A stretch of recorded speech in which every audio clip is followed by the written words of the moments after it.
Order! Order! You are an incorrigible delinquent at times. Behave yourself, man!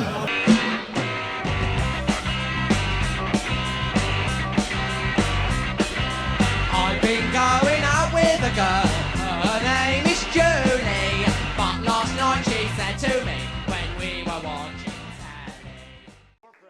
The president seemed relaxed at the tariff signing ceremony, joking with one steelworker. Let's arm wrestle. Just moments before, another steelworker had wrestled with his emotions. Scott Sarge told the story of how his father lost his job due to imports. I never forgot that, looking into his eyes in my household, what that does to a family. What it did to the president was inspire a premature pronouncement.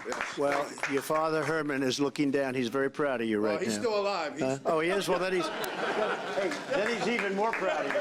Shane's in Fulham. Shane, reasons to be cheerful.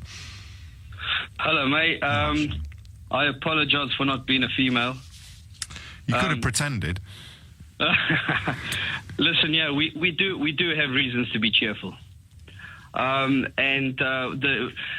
wanted to call in to tell you about back in the days of apartheid in my country.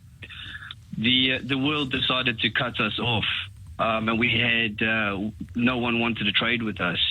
They wanted us to punish the country, but instead of punishing us, it actually gave the country the chance to boost the economy. Local businesses took off like crazy. It's not always international trade, and these globalists are not always good for the economy of the country. I think this will now give local businesses a chance to pick up and to boost the economy. There's more reasons to be cheerful. There's a lot of reasons to be cheerful. Don't just keep saying that. Tell me how. Now we know how desperate they are to fish in our waters. We can use this as a bargaining chip. We can say to them... The whole referendum was fought on them fishing in our waters. It was all they had. But go on, we'll use that as a bargaining chip. We'll say what? We'll say, you fish in our waters and we'll take our borders back. Because at the moment, the borders are our number one priority. Mate, you were telling me about how we'd have an economic recovery that was locally sourced, and now you're talking about borders. Well, so tell me about the improvements to our local economy using sanctions-era South Africa as our guide. Crikey, I thought the American-Australian parallel was eccentric, but okay. So what can we learn from sanctions-era apartheid South Africa?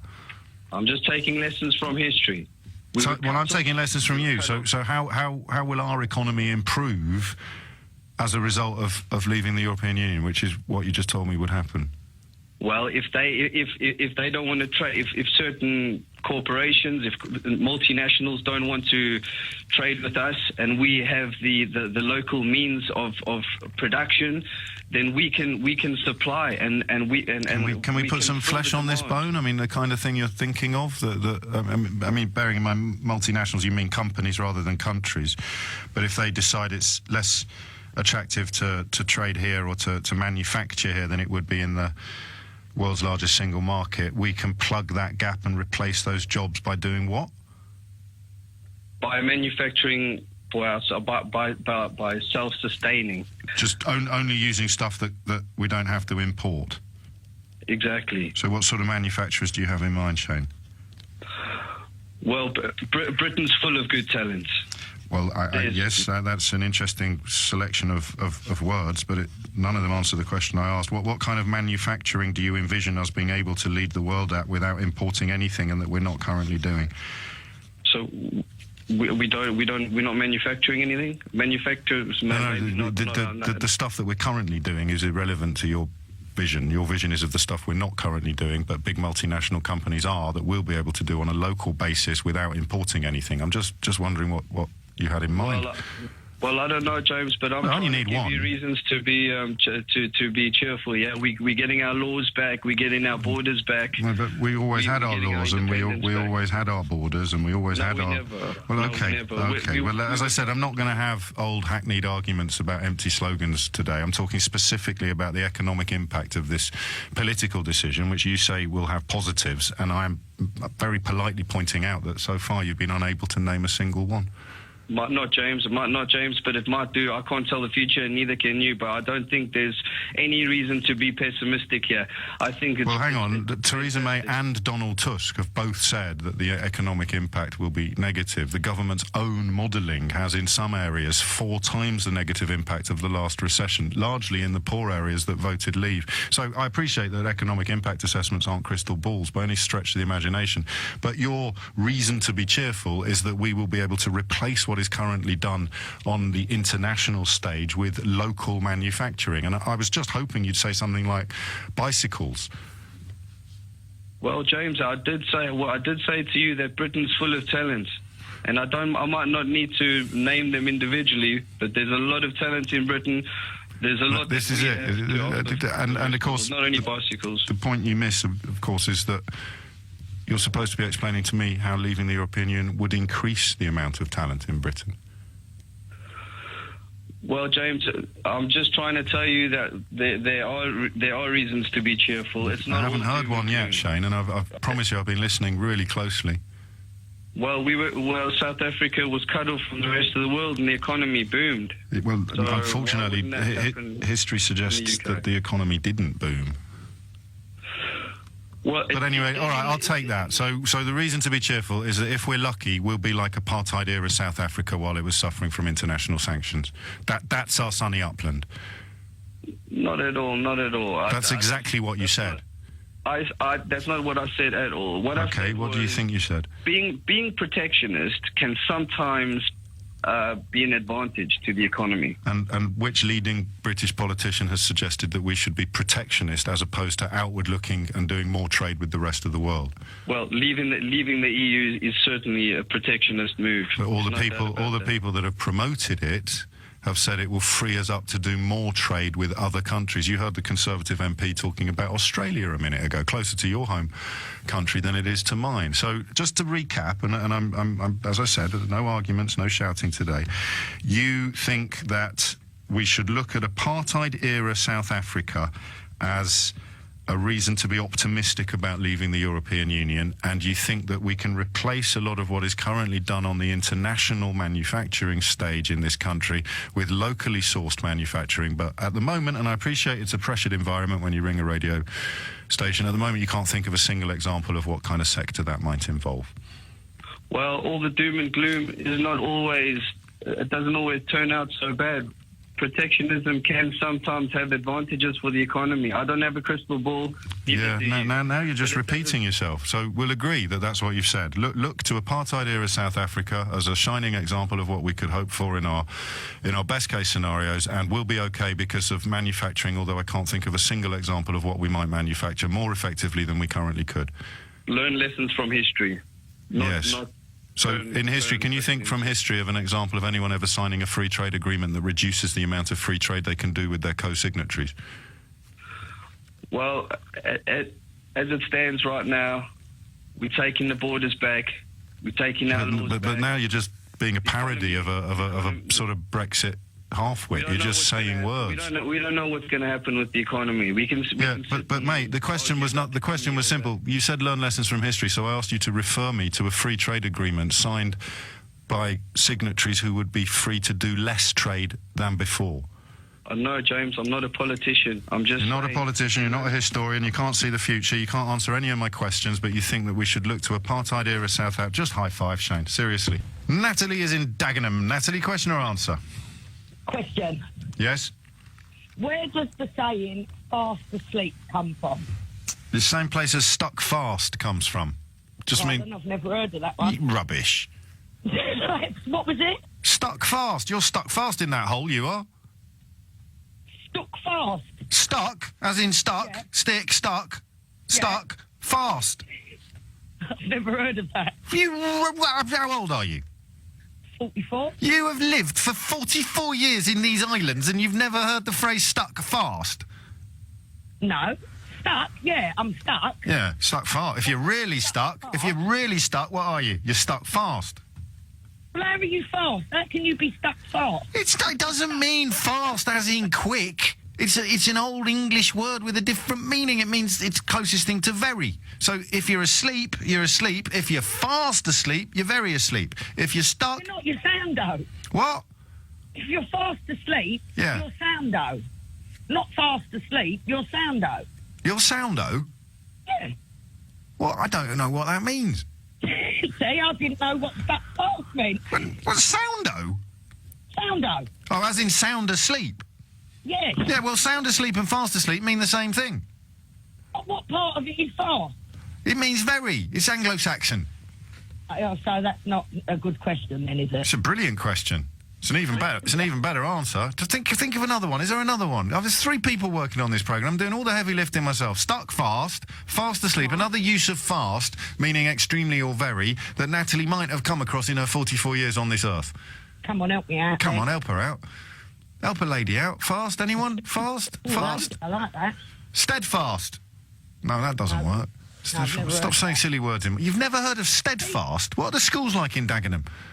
I grew up in Walthamstow. Bloody terrible. Give her a round of applause. She didn't even ring in with an answer. Welcome to one of the top Brexit-backing areas in the country, Mansfield in Nottinghamshire. 70% here voted to leave, and it doesn't take you very long to find a clue as to why that was. Do you want to see immigration the same? Do you want to see it cut? Do you want to see it go on? Cut. You think it should be cut? Yeah, it should be capped. Do you think we need to cut immigration in this country? Yes. Do you think immigration needs to be cut? Yeah, You do? I do, honestly, yeah. So far, so simple then. What's a little more tricky is deciding who exactly should be let into the country and who should be kept out. Ask you a question. Do you think immigration in this country needs to be cut? Yes, I do. Who should come in then? Who should we let in? Professional people. Professional. Yeah. What, people with skills? People with skills, yeah. Should we let any unskilled people come in? Well, I think they should be monitored.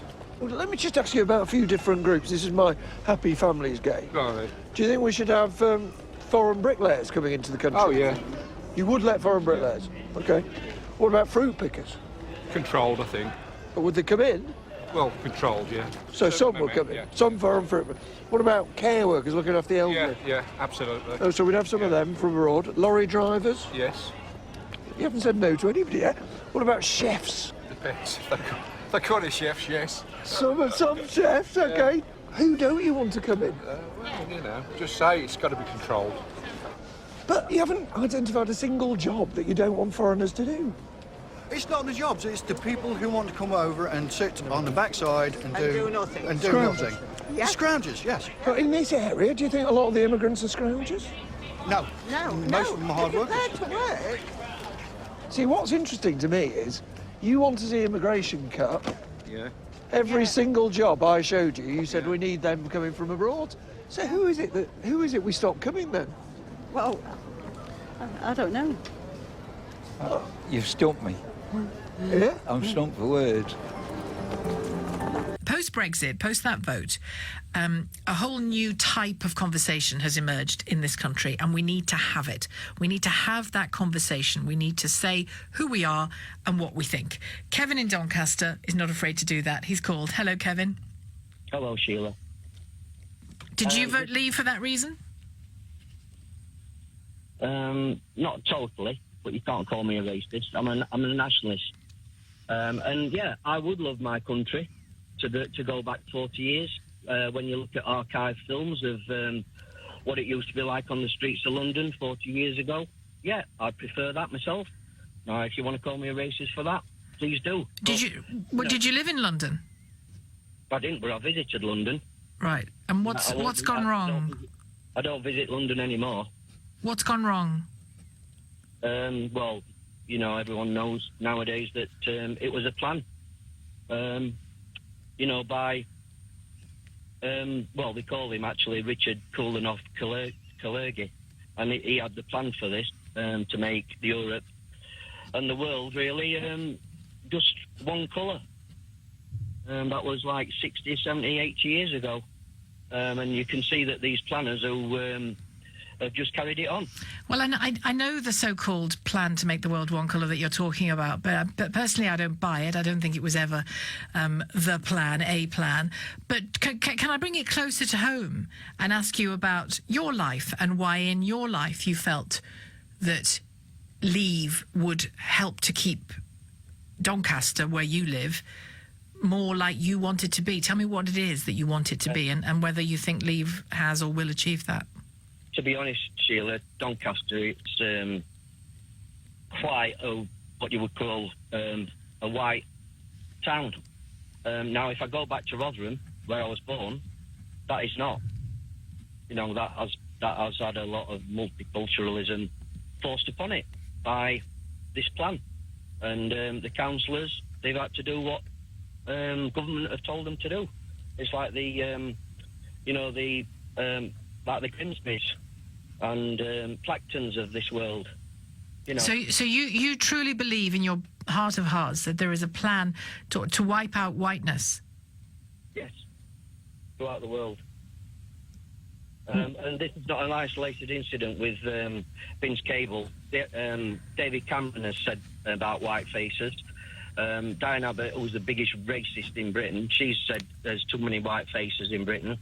Sadiq Khan... She didn't say that. She didn't say that. Diane Abbott didn't... I know the quote that you're referring to, and it was a very unfortunate quote, but she did not say there are too many white faces in Britain. And I would urge you... I'm not going to call you a racist, Kevin. I'm going to let your words speak for themselves, and people can make their own judgments at home. But, you know, just... You've said it yourself that Doncaster is... You know it better than I do. You live there. I've been there a few times. But that it is still, quotes, very white. Other places you say aren't.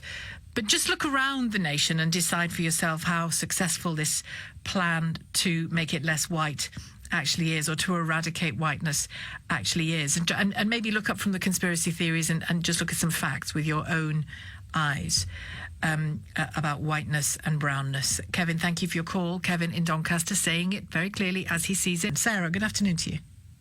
Hello. Yeah, hello, Sheila. I just wanted to say that I'm a black person who voted Brexit. And yes, I voted Brexit because I wanted England as it used to be. Describe England as it used to be. I'm not happy with people coming with of different colours, white, all different races, coming to the country who don't respect and value British values and the British law. I'm not happy particularly with the influx of Eastern Europeans who come in, and I feel that they're very lawless. I feel there's nobody more racist than the Eastern Europeans. I have 2 black children at school, and the amount of racism they face from Eastern European children, having learned that from their parents.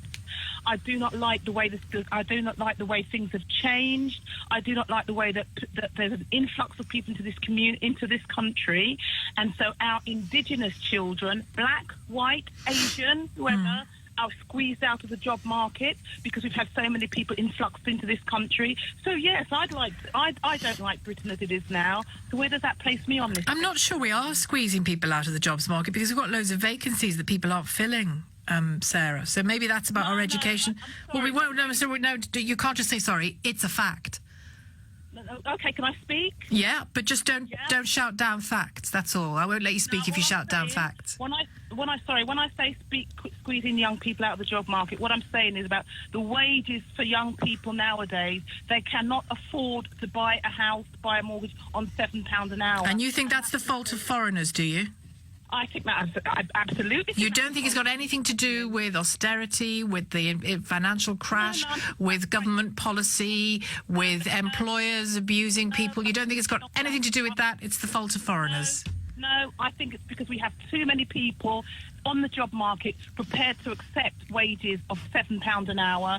So that means that our children, as I say, black, white, Asian. Well, I'm talking about all sectors, all colours here. I'm saying that because there's an influx in the labour market, it's driven down wages. Do you know who the biggest employer in this country is? The public sector. NHS, yeah, and clearly it's government policy on their pay that is keeping their pay suppressed, isn't it? Nothing to do with foreign people. In fact, foreign people are shoring up the NHS by turning up every day to work in it. Are they acceptable? No. They're not acceptable either. You'd rather they were what, white or indigenous black? Is that what you're comfortable with? I'm saying that the wages, even within the NHS, even within the public sector, wages have driven down there. A lot of stuff is outsourced, so people that... But that's got nothing to do with race, so bring it back to race. No, I'm talking about numbers. I think you're right. I think the point that you're making is exactly what I'm saying, that it's not... 10:54 is the time. Marcus is in Westminster. Marcus, what would you like to say? Hi there, James. I'm in Westminster because I'm MP for Yeovil in Somerset. Welcome. Hi. And I just thought it would be great to call in because I respect your show and what you do, and I think you're a really good journalist and able to engage with facts. Is there a big butt coming, Marcus? No, actually there isn't. So I was encouraged by the sort of tone of the start of your programme, which I listen to quite often, to sort of try to have a rational sort of a conversation about... Well, let's crack... With respect, let's crack on with it, because I wouldn't want people to think MPs got special treatment or extra time. So basically, I was in the US and Canada with the International Trade Committee the week before last. Yes. And it was interesting. I examined Greg Hans, who's the trade minister in our committee yesterday, and one of the things that I was pointing out was that some of the numerical assumptions that people have been making about, effectively, they've been saying how little benefit there will be to the UK economy of potentially doing trade deals around the rest of the world, just don't really stack up when you look at the numbers behind them. But they have to be better than what we've currently got, don't they? Well, look, it's No, I won't look. They just do, because in order to persuade people to do something, you have to persuade them that they'll end up in a better place than where they started.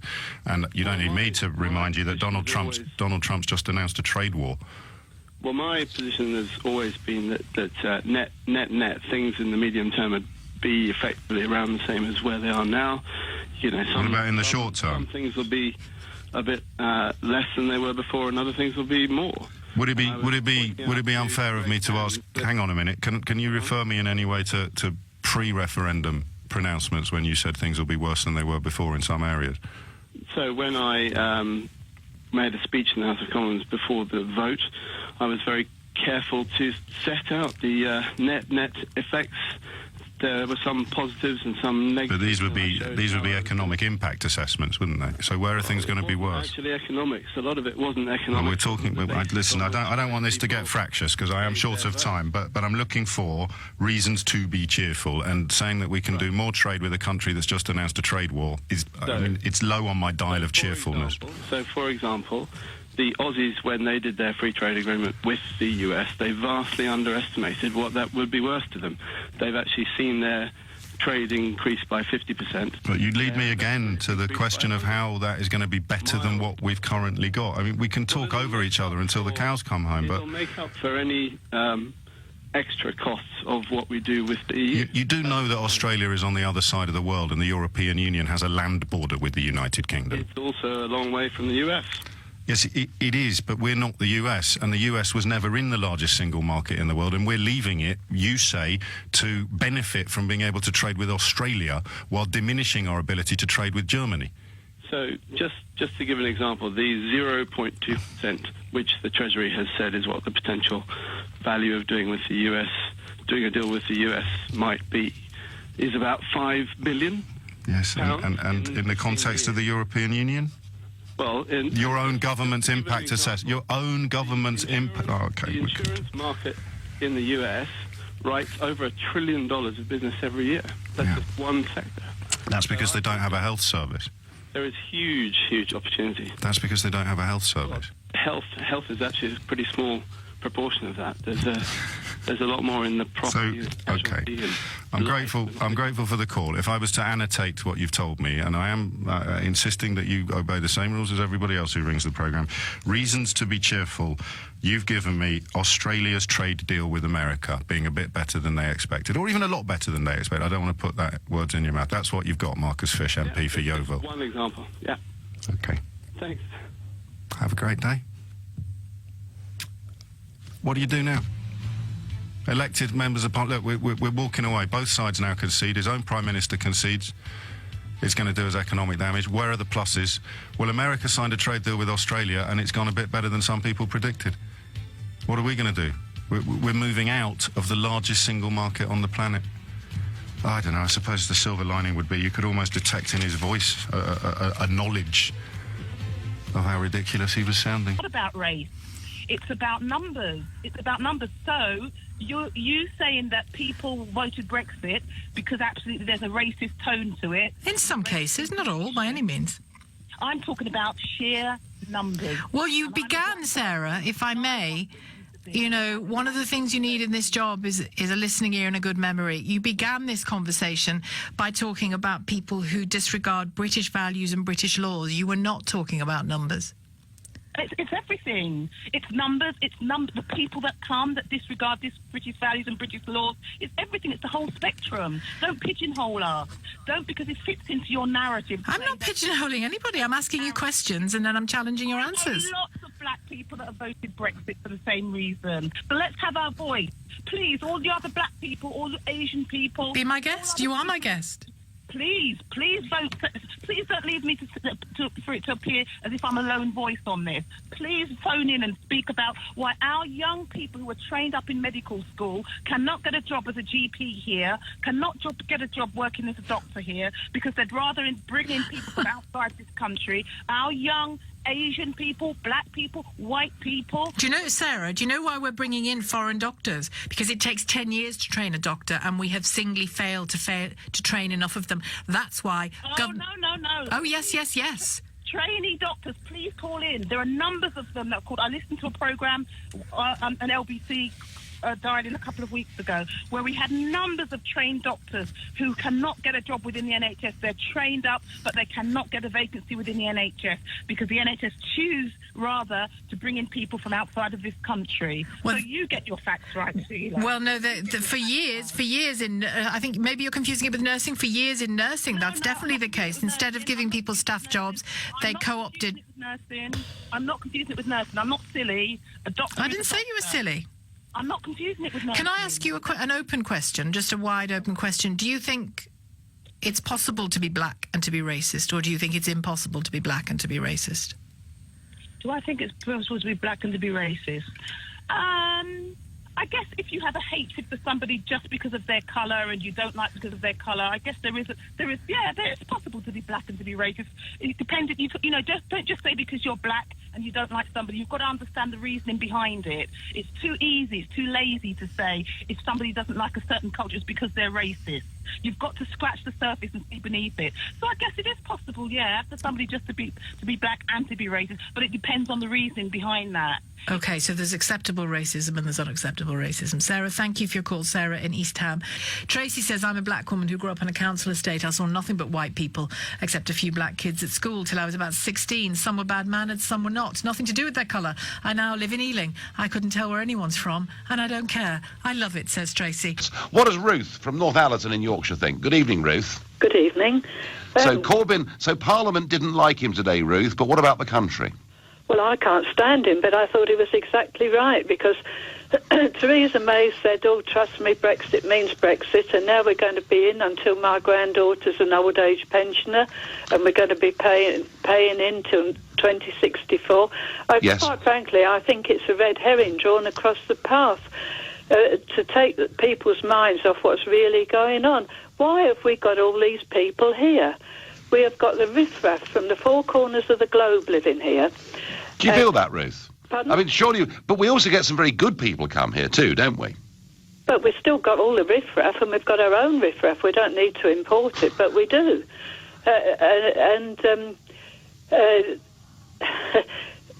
We've got these Russians here with their funny money that they've never got legally. You've got, I think, is it Derry Pasca that owns the Evening Standard that George Osborne's working for? No, I don't think. No, he doesn't. He doesn't. Derry Pasca on a yacht with Osborne. Well, Derry Pasca is one of the biggest producers of aluminium in the world, and he did spend some time on a yacht with George Osborne and Peter Mandelson. But let's leave that there. But Ruth, do you really, do you in your heart think that a British Prime Minister would stand up before the country and the world, expel 23 foreign diplomats, and do it without really having the evidence? What is all this about? We've got people, policemen, wandering around Salisbury in spacesuits, and they're telling people that were in the restaurant and the pub to wipe their spectacles with a baby wipe. So if a baby wipe's good enough, why are they in spacesuits? Well, I can't answer that. I can't answer that, Ruth, I suppose, because they're worried there's more of it. So you are just completely, you're completely cynical about all of this, aren't you? Oh, absolutely. And I tell you another thing. I remember when John Bercow was a member of the Monday Club and he was going to be Minister of Repatriation. Well, what do you make of that now, then, John Bercow? John Bercow has been on this most astonishing political journey from the Federation of Conservative Students, who were so extreme that Norman Tebbit actually banned them as an organisation, and you say Monday Club and all the rest of it. Now, he seems to have this dramatic journey to the left. Whether marrying Sally had something to do with that, I just don't know. But I don't really care about his politics, Ruth. What I care about is he is demeaning the role of Speaker of the House of Commons. That's my view. He was too grand to wear the uniform. He is a nasty little man, actually. Well, that's your opinion, Ruth. And, Ruth, you have a lot of very strong opinions, which makes you a great caller into LBC. Thank you. Kathy is in Abingdon. Kathy, what would you like to say? Hello, don't be scary, James. I'm just an ordinary common-sense mum here. Common sense. I believe it's to derail Brexit. I'm the conspiracy theorist here, and I think that basically it's to make us look isolated and vulnerable against Russia. We are isolated. In the EU. Okay, and who's they need to pulled give Putin that sample. They need to give him. They've got every right to that sample to see what it is. I don't believe the Novichoks come from them, and I don't see what Putin had to gain. Why would he do it before the World Cup? Why would he do it before the elections? It does not make any sense. Okay. And there are bigger things I can answer all those questions if you want.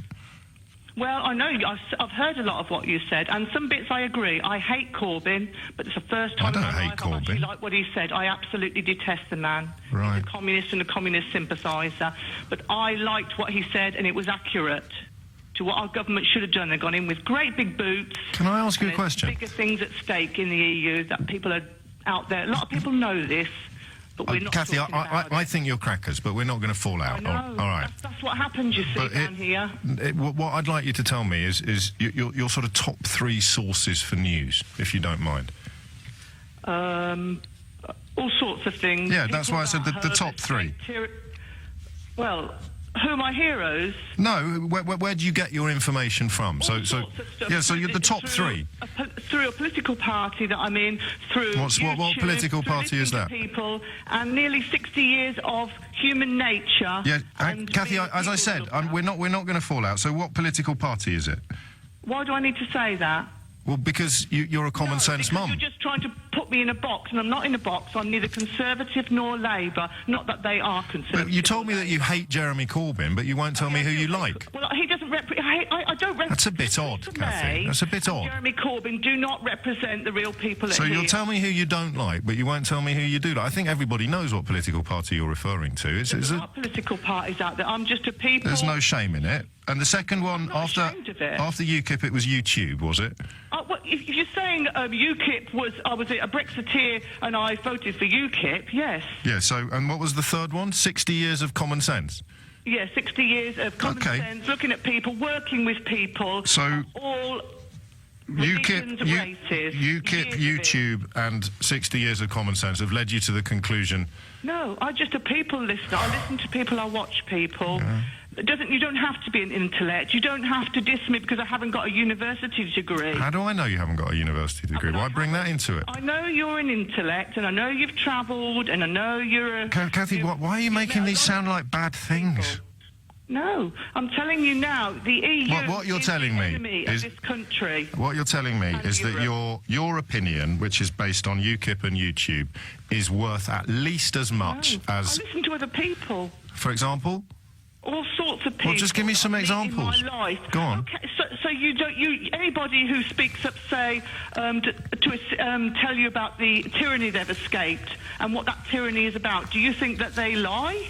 Do you think Kathy, Telford are lies? I don't know why. No, what are you talking about now? To talk the truth. Because you're asking me where I get my beliefs, as though my beliefs. So the idea that the government has essentially endangered the life of a police officer in order to stop Brexit. I was just interested in whether or not you'd work that out for yourself, or whether or not whoever did it was careless. Whether or not unfortunately, our great police Kathy, I need to get a word in edgeways at some point, Kathy. I think so. Again, I just say, did you just conversations? You said some great things, but you're still not hitting the nail on the head. No, well, I can't compete with UKIP and YouTube because the depth of knowledge and investigation undertaken by. I'm not with UKIP anymore.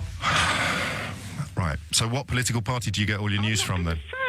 All right, Kathy. Why don't we just start listening to people who are telling the truth about... Because you have to ask, don't you? If someone claims that they're telling you the truth, you have to ask what the source is. Don't you, Kathy? How about with that? What? I don't believe it, and I'm not alone in believing that. Well, that we can agree on. You are definitely not alone, but you are, I'm afraid, quite crackers. Now, it was billed as Gavin Williamson's first major speech as Defence Secretary, and the stakes were high, given the government's standoff with the Kremlin. It was a chance to show a Churchillian spirit, maybe, a show of strength to Britain's global enemies. Well, how did he do? Let's take a look. What we will do is we will look at how Russia responds to what we have done. It is absolutely atrocious and outrageous what Russia did in Salisbury. We have responded to that. Frankly, Russia should go away, it should shut up. Frankly, Russia should go away, it should shut up. Frankly, Russia should go away, it should shut up. Well, let's go back to your calls. James is in Manchester. James, what would you like to tell us? Oh, good afternoon, Iain. Just a couple of points on what you mentioned. First of all, the Gavin Williamson comments I found very childlike. As for Boris Johnson, I'm very disappointed in him, Iain, that he's come out with this so soon, and I think it's rather unnecessary. I still personally, and I'm a Tory, but I'm still personally, I want not 100% proof, 110% proof.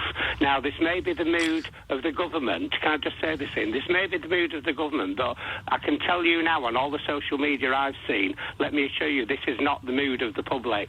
The public are not buying it. They're not buying it. Yes, it may come from Russia. Probably did, 99%. It's got apparently Russia's DNA on it, but it could have been any of the Secret Service defectors, anybody that's done this. And I'll give you one thing which nobody's mentioned yet. Whenever anybody dies in suspicious circumstances, even if it's in domestic cases, let alone attempted murder, people go through all those people's bank accounts, their internet records. Skripal's internet records and bank accounts have never been checked to find out whether he's got any other links to any other enemies that not only Putin has, but he might have himself. Why is that not being done? Well, how do you know it isn't being done? Well, because it's never been pointed out, which shows you clearly it's never been done. No, I'm sorry, James, but investigations, people, they don't give a running commentary of all the things that they're doing in investigations. Of course they're checking everything to do with them. I'm sure that's going on. Why wouldn't it be going on? Well, I'm not convinced, Iain. I'm not convinced. We can all be armchair commentators on this sort of thing, but let's at least try and have a bit of knowledge before we make these allegations. Well, having knowledge is waiting for answers, and so I've got a lot of knowledge because I'm waiting for the truth to come out, and so far I haven't seen it. Well, the truth is out there, James, but obviously you're not convinced that you've had it so far. David is in Ealing. Hello, David. Hello. I just don't believe this conspiracy theory that Russia was behind this attack. It's not a conspiracy theory that Russia is behind it. No, because we know that the Russians produced the nerve agent that was used. And other people use nerve agents? Not that one. No. Oh yes, they do. Oh, do they? Who? That nerve agent is one of several types of the same type, and it can be obviously known about in England because they wouldn't have been able to identify it unless they had a sample themselves. Well, you see, we're going around in circles here because we had someone say that yesterday, and you don't know that, nor do I. Well, no, we don't know any of this. This is why... No, why make ridiculous claims like that when you've got, frankly, no idea whether they've got a sample or not? Well, then if you have... Then the ridiculous claim is that the Russians were behind us, even though... Even though it was manufactured in Russia and it was under Russian state control. That's not a conspiracy theory, that is fact. It's not... Yes, it is. It is a fact. Look, there's a saying, qui bono, who benefits from all this? There's no way that Putin and the Russians will be doing this sort of thing a few weeks before the elections and a few weeks before the World Cup. Why would they do such a stupid thing? They're not stupid. They're not stupid. Well, for the same reason that they murdered Litvinenko, presumably, because they didn't think they'd be found out. That's another story. But So you don't believe that they did that either? I don't know that either. But what I do not know... Why is it that people like you, David, always give the Russians the benefit of the doubt? I'll tell you something. Either you believe the Russians lie all the time and the West always... Yeah, which I do. Because I look at their track record, and that's what they've done for the last 5 or 6 years on international affairs, on these kind of murders, on virtually everything. They have lied through their teeth. Well, you say that, but... I do say that. The three issues that are usually brought up, Ukraine, Georgia and Syria. Now, was produced by the American involvement. Oh, here we go. Here we go. I'm just, do you know what? I'm getting sick and tired of having people like you, David, on my programme who just want to believe everything that basically what I now refer to almost as an enemy state. You will put their government ahead of believing our government. You're a disgrace to your country, David. Oh, come on. Now, look, why should you just assume that the Russians always lie and the British always... Well, why are you assuming that we lie and don't tell the truth? Well, you're making a damn good case of it. It's possible that the Russians could have done it. It's possible that someone else could have done it. The point is that there's no investigation that's been done on this issue. What's most likely in your mind? Most likely, someone did this to cause trouble against the Russians. Whoever it was a provocation, and it causes a lot of trouble. The Russians are not interested in doing something so absurd a few weeks before the elections, a few weeks before the World Cup. Why is it that there are 14 Russian citizens who have been murdered, or at least they've lost their lives in very odd circumstances in this country in the last few years? Have you not heard of the Russian mafia? Well, it may be that one or two of them have done that, but I don't think the Russian mafia probably have the ability to get hold of this nerve agent. They might, I suppose. It's a remote possibility, but I'm willing to countenance that. But why wouldn't, answer me this, why wouldn't the Russians then say, well, OK, we have lost control of some of this nerve agent and we don't know where it went? Because if they'd done that and actually been honest, we could have had a reasonable dialogue with them.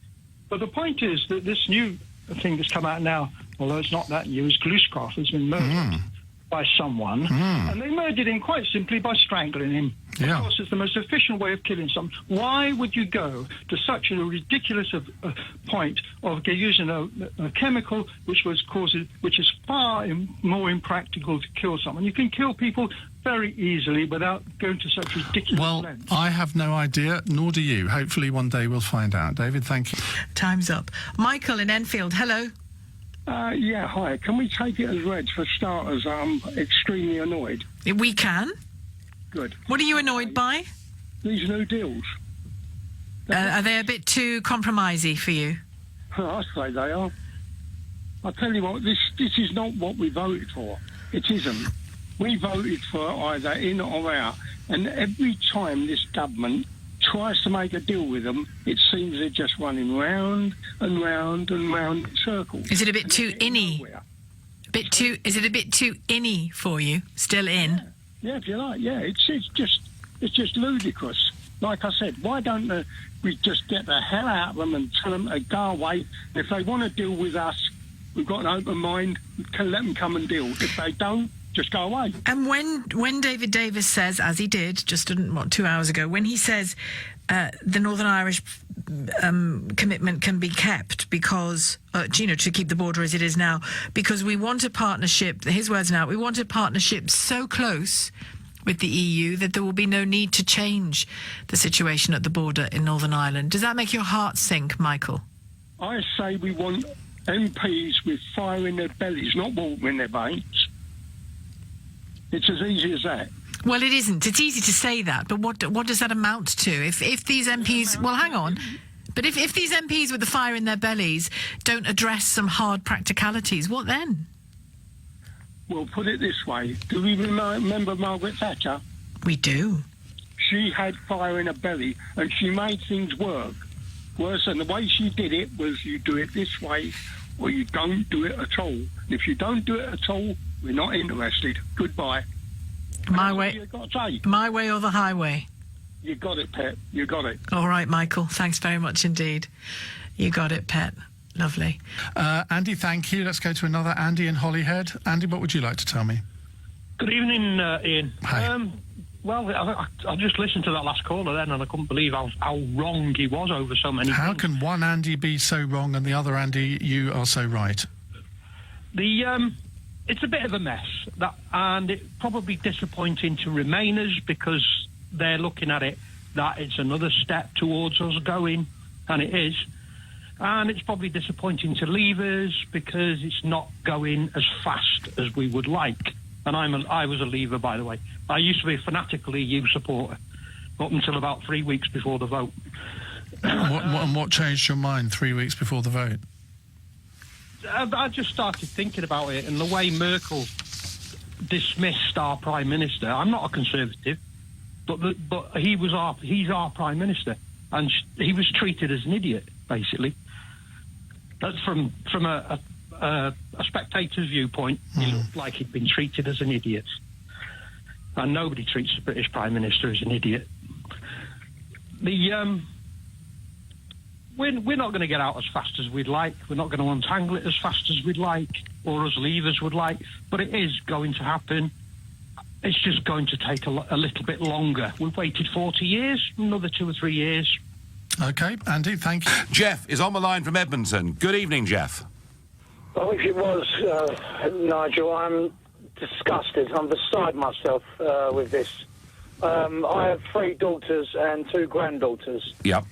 And from what I've been watching online with what's going on with Hungary, the way they're trying to push migrants onto them, large numbers, and the way, basically the news that 1 in 4 women in Sweden will be raped, down to statistics. Jeff, I know there has been a dramatic increase in sexual crime in Sweden. I'm not sure 1 in 4 is right, but anyway, go on. Well, the fact is that people keep talking about money and business and fish, which is all very well. But if your own wife or daughter cannot walk the streets safely, it is worth nothing. Nothing. And let's not make no bones about it. No one wants to talk. Everyone's scared about the elephant in the room. Let's be real. Let's talk the truth, because I know the BBC won't say it and people don't want to talk about it through fear of racism. I'm not racist. My wife is black. Okay? How much more evidence do you want? I'm telling you now that I want my wife to be able to walk down the road wearing a skirt and not be harassed by Middle Eastern men and Somali men who haven't been trained in etiquette, who do not know the meaning of how to treat a woman. And all this money talk and business talk means nothing. Nothing at all. If we don't give this under wraps. But Jeff, your wives. but Jeff, that is not, and I understand, you're making a point about cultural integration and some that come into the country, but do bear in mind that in theory, we have control of non-EU migration, and we've dramatically failed with that too. So this isn't just about Brexit. This actually is about a failure of British governments to get a grip, isn't it? Yes. It's a replacement programme for the indigenous people all across Europe. Well, Jeff, you're not. I mean, are you suggesting? I know you can't agree with me. Are you suggesting that this is? Okay. Tony Blair, one of his senior advisors, said, that we want to rub the noses of the right in diversity. I mean, do you think this is a deliberate, willful project to totally change the population through EU immigration? Yes, and anyone who wants to read about it, all you have to do is look up the Ferrari plan. Back to your calls on the fishing industry and whether you think that the government has betrayed the fishing industry, not just in this transitional deal, but maybe since 1973. Now, there'd be quite a claim. Julia is in Herne Hill. Julia, what would you like to say? Oh, hello, Ian. I think this is a matter of honour that we must stand by the fishing industry. I live in the London bubble and I don't have any fishing connections, but I think it's a symbolic industry and it needs to have support to build itself up again. It's been run into the ground. There's 2 points to bear in mind that I think you brought up earlier of international law that could permanently damage our capacity to fish if we stayed in during the next 2 years. The first is the UN Convention on the Law of the Sea, and the second is the Vienna Convention on the Law of Treaties. Now, if we stayed in during this period, we'd have to be subservient to these points, and we wouldn't have any voting action on it. And I don't see why the fishing industry has to stay in this transition period when Iceland and Norway are not in it. For the simple reason that every other sector of the economy is going to have to stay within EU rules, so why should the fishing industry be different? Well, I think that we were led to believe that the fishing industry would be, this is one of the reasons to vote for Brexit, is that we'd be master of our own sea. Well, we will be after the transition period, just as we will be in all other sectors as well. Well, I just don't trust the EU. If the fishing industry... No, but that's the point. After the transition period, we can do what we like. I know after, but you've got them trapped in that transition period when they are going to be changing international law, and our people won't have a vote on it, and they're going to be trapped in this. Okay. And I don't trust the EU far as I could throw them. I don't trust Theresa May. I think she's a complete disgrace. She's trying to divert attention away from this with this Russian saga please. and the Facebook saga. I think she's a disgrace. Oh, so she's behind the fact that Channel 4 did an expose of Cambridge Analytica. You think Theresa May was behind all of that? She pulls the strings at Channel 4. Get real, Julia. I think she's trying to close down the internet. I think the civil service have got their fingers all over this, and I don't trust the government one little bit, and I'm not the only one to think that way. I can tell that, but, you know, sometimes it is cock-up rather than conspiracy, but there we go. Julia, thank you very much indeed. But first, let's talk about Russia with Ronnie in Pimlico. Hello, Ronnie. Yeah, hi. How you doing? I'm all right, thank you. What would you like to say? I'd also like to congratulate Vladimir Putin on his re-election for 6 years, actually. It's not 4 years, 6 years. Did I say 4? No. A previous caller. All right, okay. It's actually 6. Yes, it is. I think. But why would you want to congratulate somebody who's clearly... I mean, we know that there's a lot of voter irregularities. We know that he wouldn't let the opposition stand. It wasn't a free and fair election, was it? There were 8 other candidates. There was one Western upstart stooge that has support of... Cool, you've really taken the Kool-Aid, haven't you? Yeah. I have, actually, yeah. That has support of less than 2%. The hysteria, the histrionics, the hype, the sort of ongoing propaganda, rolling propaganda that's surrounded this issue, not just this issue, but sort of this Russia-phobic centric... it's not Russophobic, it's Putinophobic, I think. Yeah, well, I mean, you could say that. It's all the same thing. It's based on the fact that Putin or Russia is the only bloc, the only barrier to complete Western hegemony, criminality, butchery that they've been carrying for the past 15 years. And so you think that Vladimir Putin basically likes pussycats? Well, basically, he is a very moderate leader compared to the criminals in the West. Okay. More moderate than Theresa May? Theresa May is a disaster in character, is a disaster as a leader, and she is selling this country down the river with her capitulation to the European Union. But that's a different subject. Let's stick on this Putin sort of hysteria and circus that's been cooked up by media and commentators like you. you have no evidence. We wouldn't be talking about it if the Russians hadn't tried to kill 2 people in Salisbury. You have no evidence that Yes, we do. tried to do Yes, we anything. do. No, you don't. It's a Russian nerve agent. It was manufactured in Russia. Who says who? Says the scientists that have examined it, which I suspect they know more about it than you or me. Give me the name of the expert. Give me the name of the experts or expert that has said and categorically come out in public and said that substance was manufactured in Russia. Well, you know that I can't do that because I don't know the name of the government scientists. Of course you can't, because I wouldn't expect to. There is no expert, and even though the all right. Here's a question for you. Here's a question for you. The independent OPCW, is that what? Anyway, I may have got the letters around the wrong way there. They are in the country today. They're going to spend the next week or 2 analysing this substance. If they come back and say in terms that this was from Russia, will you accept their word for it? Your hesitation tells me all I need to know. I'm highly confident that they will not have a definitive answer on that. No, but I'm saying if they do. I'm highly confident, and I'll be. No. Seriously, if they do say without question this, and they maybe even be able to identify the factory that it came from.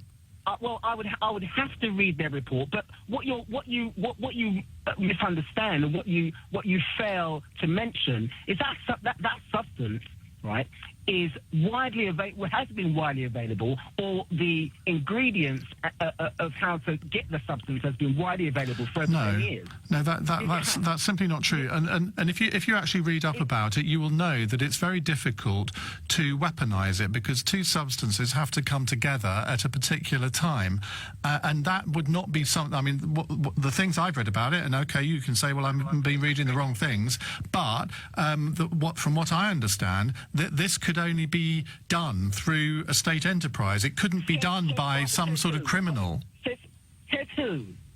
Theresa May. No, it's not. Theresa May hasn't said that. In fact, the guy that invented no. The guy that invented Novichok, who's now lives in America, he gave an interview the other day. Well, I mean, are you going to dismiss the guy that invented it? May I respectfully suggest that he knows more about it than you do, Ronnie? Well, Iain.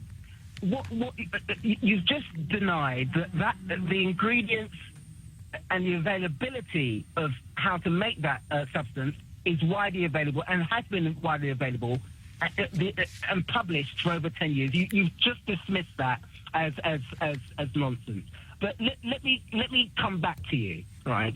Unless a verified expert comes on the stage, comes on the scene and says, we have this, there can be no doubt that this substance came from and was manufactured in but Russia. That's all I'm saying. If the OPCW say that, you still wouldn't accept it, would you?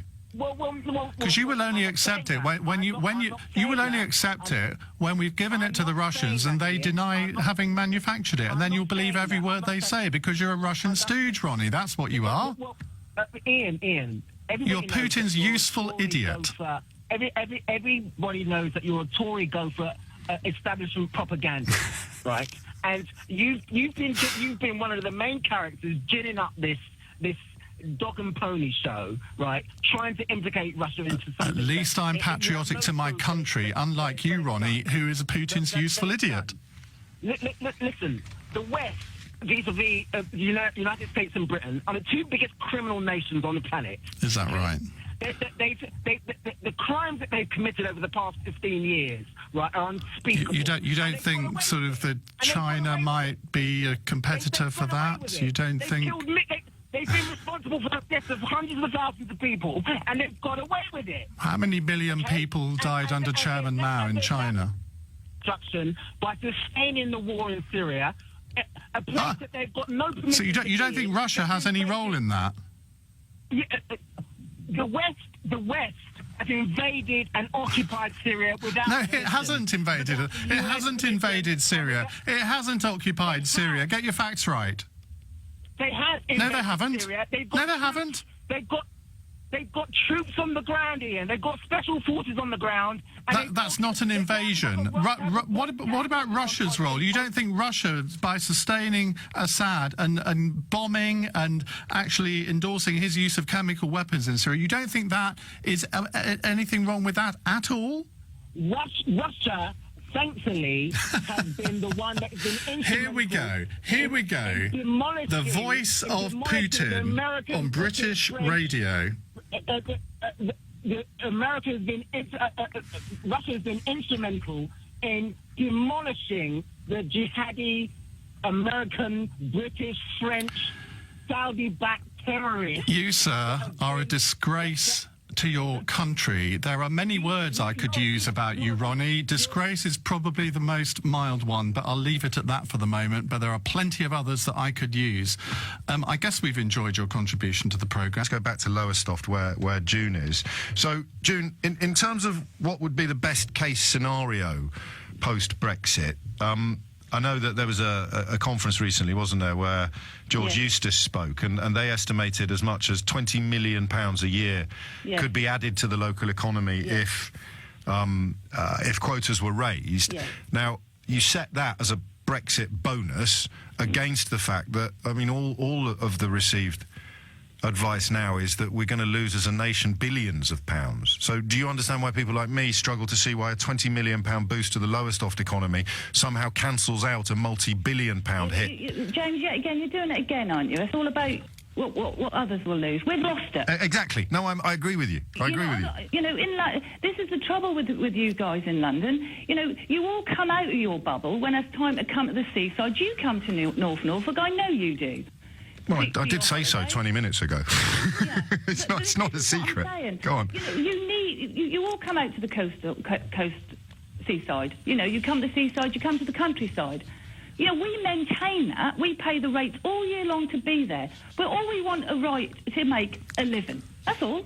That's all we want. There's no argument. There's no argument here, because all I'm asking you is the £20 million boost that Lowestoft might see. Although not just Lowestoft, we're talking about the other. You can't just use. No. Well, that's the only number I've got in front of me, because that's where George Eustice spoke. I'll give you the figures. If we take full control of our waters and fish. But what does that mean?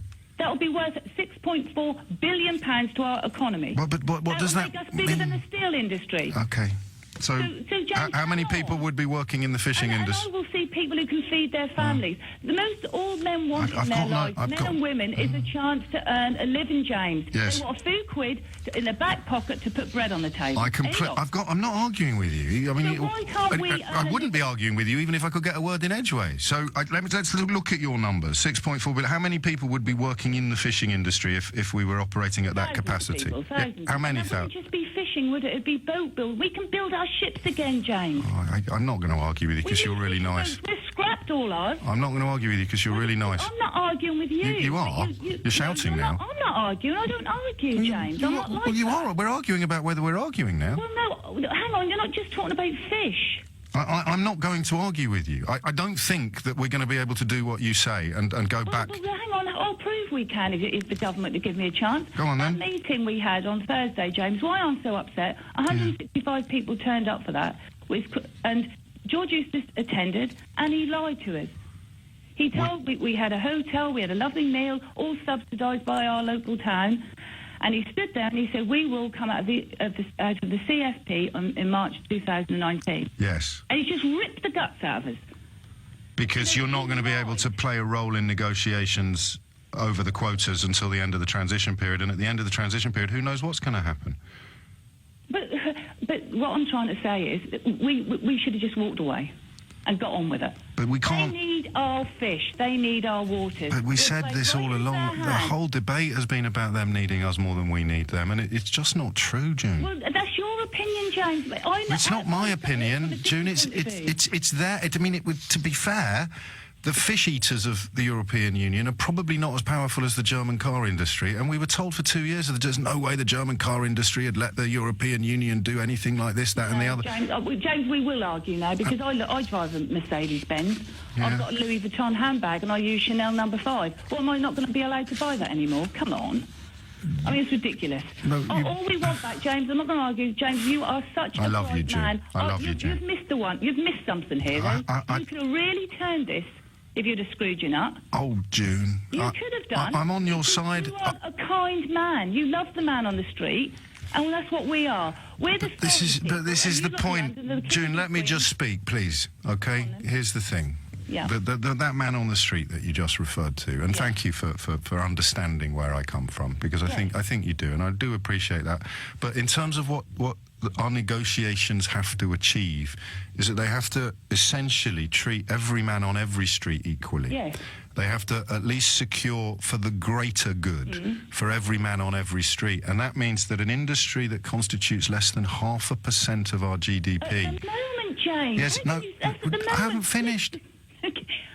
That's at the moment because we're not allowed to catch our own fish. But we could say that about anything. I could say now, if you gave me a special deal on football production, we could be the biggest football producers on the planet by Christmas. If you give me special treatment and special dispensations, you saw what Talk to me about Grimsby. Look at bloody farmers. Excuse me. You see, now you're turning on the farmers. This is divide and rule, June. I like farmers as well. But we don't have any subsidies. All we want to do is go out and earn a living. That's it. We're not asking for any subsidies. We're not asking for anything. Well, no, you are. Waters, our fish. You are asking for special treatment in the context of our trade arrangements with the largest single market on the planet. And I know that you can't see that, but it is. Well, I do see it. I see all those. I mean, I see all these post trawlers coming in and raping just outside my back garden. We want our garden back. I'm going to campaign on that platform. Dynamo, we want our waters and sea back, and we will fight, James, and we need people like you who are clever to help us. The thing is, I've explained the position. You can't prioritise an industry that is a relatively tiny part of our economy. And briefly, can you come back after the break, June? Can I? All the fat bankers in London, then, do we? Okay. Mate, you take it up with the right. Take it up with the right wingers who were saying don't bash the bankers after the financial crisis. That is how I look at it. Yeah, well, that's how I look at it as well. I've got to take a break. Can I come back to you after the break? Yes. Don't go anywhere. Who's running the market while you're on the phone to me? Oh, well, I started at 3. We're finished. I've got any fish to sell. So see. What are you complaining about? You sold out. I'm joking. And you are listening to James O'Brien on LBC, talking and learning from June in Lowestoft, who is immersed in the East Anglian fishing industry. June, I need to. Can I ask you a question you might not like?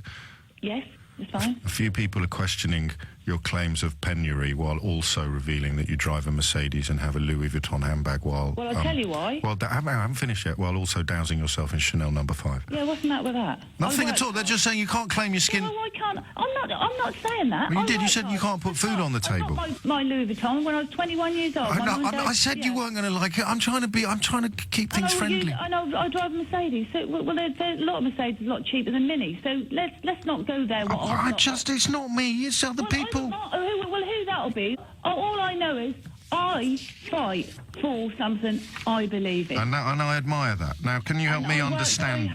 Can you help me understand things a little bit better? So, and you're the expert on this, not me. And I like experts, unlike most of the supporters of Brexit. The most recent figures I can find are from 2015. We exported £921 million worth of fish to the European Union. Yeah. And we landed here £775 million worth. So they're a bigger customer than we are. Once we see, this is the thing with all this. What go? I deal with the Dutch. I buy and I don't want to be in Europe, but I like Europeans. But they're a bigger customer than we are. At the end of the day, we are buying all our fish from over there in Iceland and Norway. That's the trouble. We're exporting 900. We're exporting 921 million. I don't know all these figures, James, because I look at these figures and they're all made up. I mean, you did tell me. You did begin by telling me that if everything goes swimmingly, we'll have an industry worth £6.4 billion, and that's a completely pie-in-the-sky figure. These are actually recorded sales that have already happened, June. You can't really say, I like figures that predict a possible future, but I don't like figures that describe an actual past, can you? Well, no. Well, what we're saying is we buy the majority of our fish from the EU. We want to turn that round. We just want our fishermen to Why, June? What difference does it make as long as you can sell it? What difference does it make who buys it? to look at their industries compared to ours, James. Go on. I just got back from a trip to Iceland. It's wonderful. The country. It works. We used to have a thriving industry, and we've given it away. I know that line, and I respect it, and I sympathise with it. But the question I asked you was, why does it matter who buys the fish as long as you can sell it? Well, that's again. I'm not going to get into this, that, and the other. Well, this is why things get so frustrating. We want to catch our own fish, and we want to sell it to other people and other places further afield. For example, well, Korea. We send whelks there now. I've got a whelk boat whelking out of Lowestoft at the moment. All those whelks are going to Korea. Great. So we can already sell. So we're already selling whelks to Korea then. Yes. So why would it be a good idea to reduce our trading arrangements with our biggest customer on the planet? We never said we wouldn't. I'll still. Well, we have to. If we don't, we're pulling out of the free trade agreement. That's what we're doing. We're having to negotiate a new one. What I'm saying is, if Mr. Johnny Foreigner in Europe don't want it, we'll send it elsewhere. But they do want it. On these people. They do want it. They buy £921 million worth of it every year. Well, then they take most of it out of our waters. All we want. No, this is British fish. I can't do this, June. I respect you and I like you, and I'll come. You're now looking at figures and getting heavy with me. Yeah, I am. I'm looking at facts, and you're giving me feelings. Yeah, this is Brexit. This is the debate. You and I are never going to agree with each other. I sympathise with your position. You hate the fact that I'm giving you facts and figures, and I hate the fact. I don't hate anything. But you all right? Hate's the wrong word. You don't want me. You don't want me to give you all the facts and figures. I've got facts and figures as well. Then we will start arguing, and we said we weren't going to do that, didn't we? Well, I think it's a bit late. That ship has sailed. So £921 million currently goes to the EU. 6.4 billion will come back into this country if you. But my number has happened, June. It will happen. Have faith in your country, Mr. O'Brien. I do. And when are the unicorns? Have faith, my love, and it will come. When are the unicorns arriving? Well, I saw one last night. It flew past my bedroom window and he waved to me, and a seagull. You take care, June. All right. Thank you. God bless. It's 10:58. You are listening to James O'Brien on LBC, where that's it, really, isn't it? That is why we are where we are, and that is why fish plays such an important role in the whole Brexit debate. Because I'm not going to insult or patronise June. Her feelings run deep. They're in her blood. The fishing industry is in her blood, and it has been decimated by, some would argue, European Union policy. Others would argue modernity. Others would argue the waft and wen of change. But bottom line is, our biggest customer for British fish is the European Union, and we are deliberately reducing, diminishing, or damaging our trading arrangements with the biggest customer that the British fishing industry has. Dina is in Maida Vale. Dina, what would you like to say? Oh, good morning. I think personal identity is a very important part of the development and formation of the person. And the community that we belong to, which I personally belong to, the United Kingdom, is one that has a history.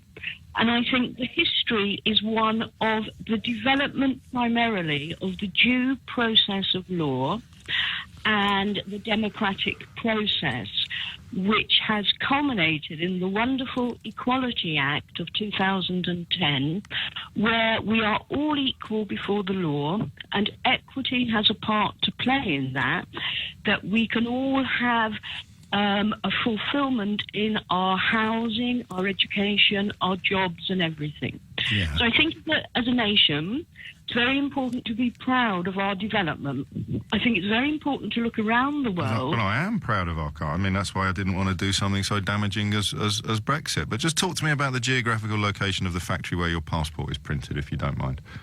I will do, but first of all, it's very, very important to understand. Okay, I register what's important. Just talk to me about whether your sense of identity is linked to the town in which your passport is printed, or the country. It's not. Oh, No. Well, you're not what I'm looking for, Dina. You are not the droid I'm looking for. It's not linked to that at all. What about the colour? Is your sense of national identity linked? Oh, it is. Good. Tell me why. Colour is very, very important. Go on. When I receive my blue passport and start to travel with it, yes, I will be reminded that I am an island surrounded by the sea, and I will be reminded that when I look up at the sky, which is blue, I belong to a global family. There's one sun, one moon that we all share. Because the sea and the sky are relevant to this because of their blueness? For me, it is. That. Okay. Yes, I don't know why they chose blue in the first place, but for me, it's a reminder of the sky and the sea. The sky and the sea. That we are a nation that has gone out to all corners of the world, and that we are a nation that truly has started a process of global family. Okay. For me, Europe and the colour red symbolises communism, fascism, Nazism, and all the hidden furies. Crikey, you must have struggled over the last few years not being able to travel abroad. Well, actually, I haven't travelled abroad, funnily enough. I thought not. Years and years. Yes. No. But I'm not a nationalist. The sea's not blue anymore. I hate to break it to you. Sort of dull grey. I'm not a nationalist by any stretch. I didn't say you were. I would never dream of labelling you with that brush unless you deserved it. Here's the thing. No, Here's the thing, though. I mean... I love our country. The burgundy passport as a symbol of Nazism and fascism, while simultaneously claiming that we're members of some sort of global family. I wonder if you could just join those dots together for me, Dina. Well, Europe has a very serious problem with Nazism, fascism and communism, which is rearing itself again in certain countries of Europe and Russia. We, on our part, have a history of imperialism that needs to be challenged. Right, and you think that the colour... Just talk me through how the colour of your passport sort of equips you with a...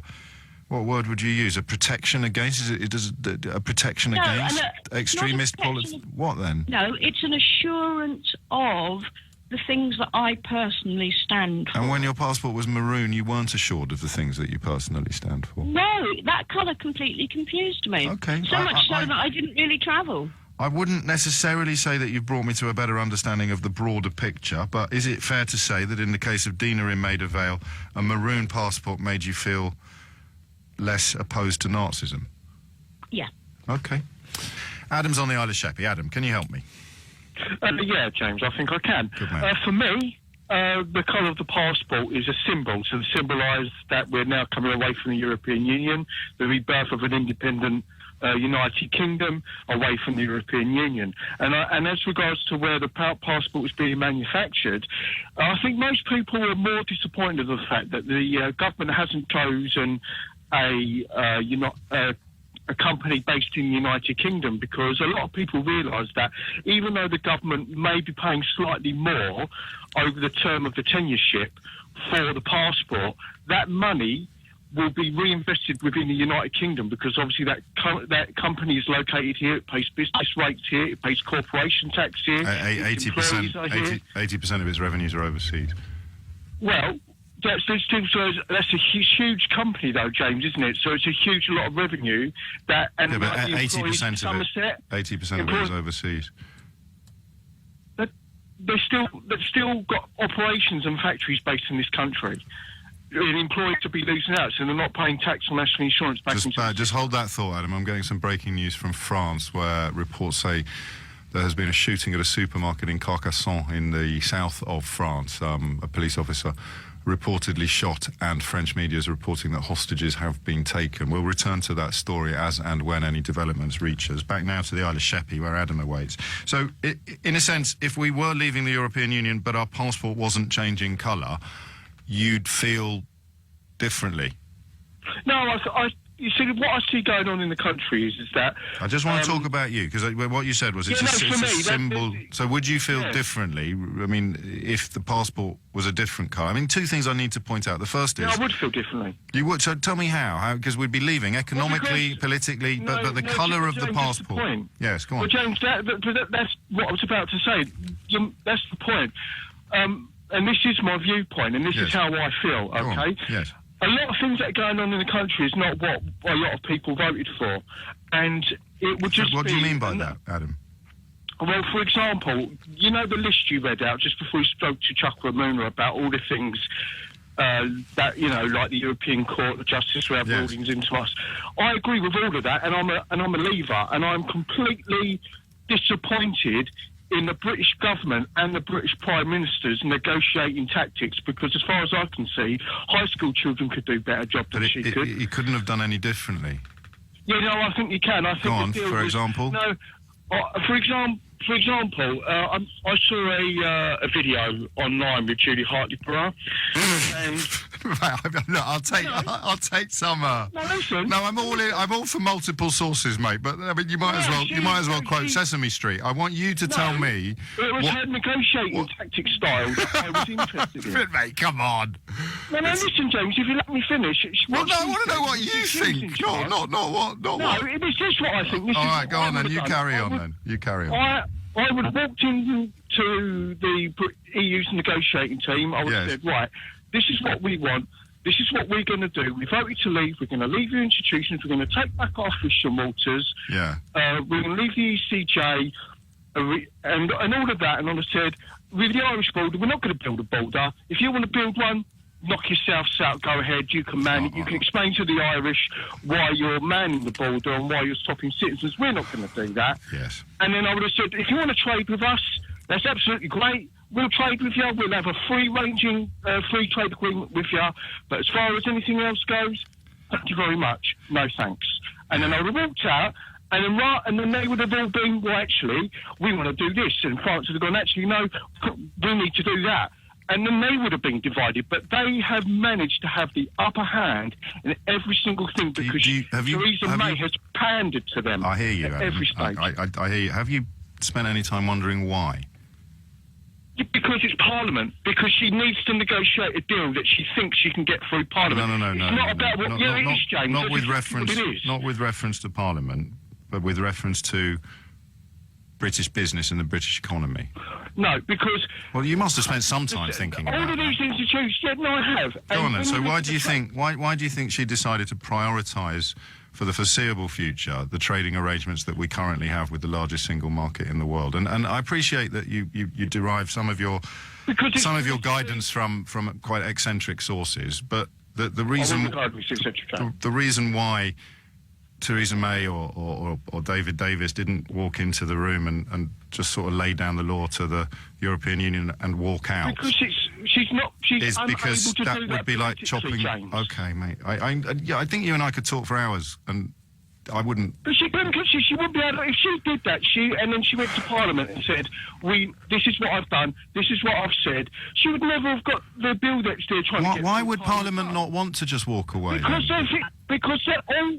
Because most of Parliament is not representative of the British public's opinion. Okay, Adam, I'm going to insist that you just slow down a little bit and try and address the question that I'm actually asking you. If Theresa May came to Parliament and said, I'm cutting us off from the single market, we're walking away now, the Irish border is going to have to go up because the Good Friday Agreement demands regulatory alignment on both sides, and we're opting out of that. So we're breaking the Good Friday Agreement, we're reintroducing the prospect of the Troubles to Northern Ireland, we're pulling out of the largest free trade agreement and single market in the history of humanity, and we've got absolutely nothing to replace it with, but we're going to start negotiating now.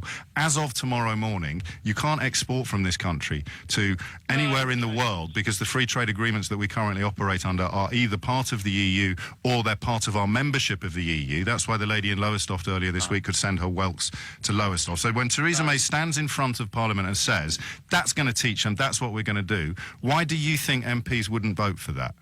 Yeah, but James, that's a little bit inaccurate in what you've just said. Go on, mate. That's the problem. Yes, go on. Okay, about the Irish border, she wouldn't have been able to stand up and said, we'll have to put up a border. But that's the point. The British government doesn't want a border. It's the European Union. The Good Friday Agreement demands regulatory alignment on both sides. But if that's... Look, we can park that if you want, and we'll just focus on trade. So if Theresa May stood up in Parliament and said, we're walking away from the biggest single market in the history of the world, we've got absolutely no trade deals in place yet because it would be illegal to negotiate. Adam, you have to let me finish. Sorry. We've got absolutely no trade deals in place because we're not actually allowed to negotiate them until we've left the European Union. The 54 that we currently enjoy as members of the European Union cease to exist tomorrow morning. We won't be allowed to export anything until the new deals are in place, and we're going to have a nightmare importing under World Trade Organization rules because of tariffs and customs checks and similar.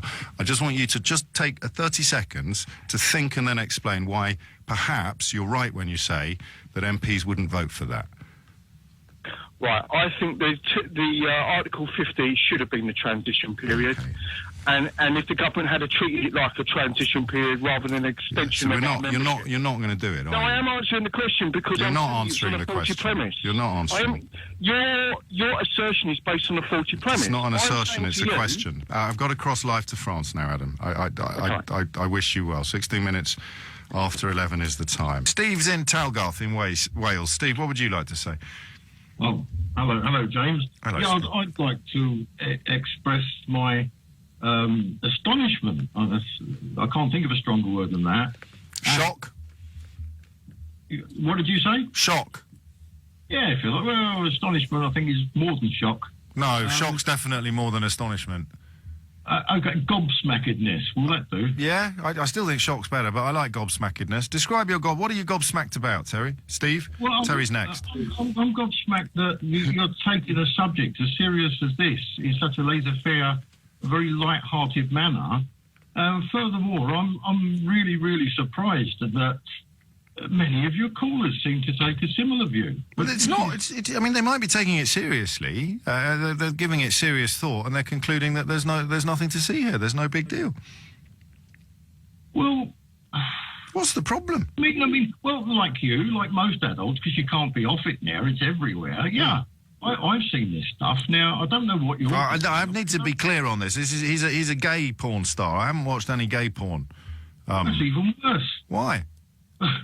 Well, let's not go into that. Well, hang on. I think you might have just let the cat out of the bag there, Steve. Okay, it's the same. Right. Okay, I'll take that back. Yeah, you don't mean it, though. But I mean, the days of, fiesta and parade and all that, I mean, they're over. I mean, porn ain't what it used to be, is it? No. And you're saying that it's okay... You sound nostalgic, Steve. For a school teacher to indulge in the sorts of things which are available for everyone, including children, to watch online now. No, it's not. No one's suggesting children should watch it. It's a sad reflection of technology's relationship with modernity that children often do and can watch it. But I certainly don't think they should be encouraged to do so. I don't understand what the problem is. It's footage of consenting adults doing sexy stuff together. Why is that somehow excluding him from being a teacher? Well, you've come off the subject, James. We're talking not whether or not children should watch it or be allowed to watch it. We're talking about whether a guy who actually practices it has got any kind of position standing up in front of school children and teaches them. Yeah. The man should be drummed out of the profession and never allowed back again. But what's he done wrong? He hasn't done anything wrong in what he did. So why should he be drummed out of the profession and never allowed? Why are you drumming me out of the profession? You didn't allow me to answer the question. Oh, go on. My apologies. More illegal in actually taking a part in a pornographic film. What he's doing wrong is immoral in that he's putting himself, and his school is allowing him to stand up in front of school children and profess to be an intelligent man and to be respected, and he's not going to get that. You don't think intelligent men can make porn films? I think they're less intelligent, yeah, certainly. I think he's got bad judgment. All right, if I've got him on the other line now, and you stay on this line here, and I'll give you both a maths test, and he wins, what does that mean? Well, it means he's good at maths. It doesn't make him more intelligent, generally. All right, we'll do a general knowledge quiz as well, and then some IQ questions, and if he wins all of those, what happens then? Yeah, bring him on. He's not on the other line, Steve, but the idea that you think intelligence is he's not intelligent enough to be a teacher because he makes porn films. Come on, mate. You don't mean that. What? Oh, no, you've crystallised it and put it in such a way like you always do, James. You know, I've repeated your own words back to you like I always do, Steve. James, you're taking your usual relativist line, like you do on all subjects, whether they're to do with immigration, race, gender. What does relativist mean? In that you're... Well, you don't need to me up. I've used the term. Yeah, so what does it mean? I don't know what you mean by it. Now you're trying to use your privileged position to try and ridicule. It's just you said that I always act in a relativist way, and I don't know what you mean. I'm asking you to tell me what you meant by the word that you used to describe me. Okay, relativist is comparing one thing with another without actually specifying where the goalposts are. Pardon? You will say that it's for instance, that it's better to murder someone with a bullet than it is to murder them with a knife. one's Pardon? One's relatively vicious, whereas the other one's not. Steve, mate, I love you like a brother, mate, but I've never said that, and I don't understand what you're talking about. But I would suggest, I would cautiously suggest that if high intelligence is something that disbars you from making pornographic films, you should seriously look into a career in pornographic films. Terry's in Orpington. Terry, what would you like to say? Oh, hello there, James. Hello, Terry. Yeah, what I'd like to say, James, that I think at the heart of the issue is it's a morality issue, and my opinion is that pornography is morally very wrong. Why? Because they taught me that at school, and I think they were wrong. But why do you think pornography is wrong? Because pornography is all about people having sex with other people that they're not in an intimate relationship with, and then either it goes in magazines or videos or films, whatever. Yeah, but you haven't explained why it would be morally wrong. You just described, why what it it's is. morally wrong. Yeah. Well, we get our whole moral framework and moral compass from the Bible. Well, some people do. Wrong. Some people do. Well, I do, James. Yes. As a Christian. Yes. And it says that it is wrong in the Bible. It doesn't mention pornography. No, but it mentions sex. It does mention occasionally sex. So you think that anybody who is having sex outside a loving, committed relationship should be disbarred from teaching? Well, it's not setting a good example to the children because. So you do. So anyone who's had. So what about sex outside marriage? If we take the Bible to its natural conclusion, anyone who's had sex outside marriage should be disbarred from teaching, Terry. No, because what? That's so immoral, though. What sort of example are they setting to the children? What, having sex outside of marriage? Yeah. Well, the ideal. It's in the Bible. Yeah, I know. Sex is a wonderful gift, and it's to be as enjoyed. long as you keep the receipt. Pardon? Nothing. It does definitely say in the Bible that sex outside marriage is wrong. Your rationale for saying that this bloke shouldn't be allowed to teach is that it is morally wrong because of your biblical based beliefs. So I'm just pointing out to you that logically your own position has to be that anyone who's had sex outside marriage shouldn't be allowed to teach children.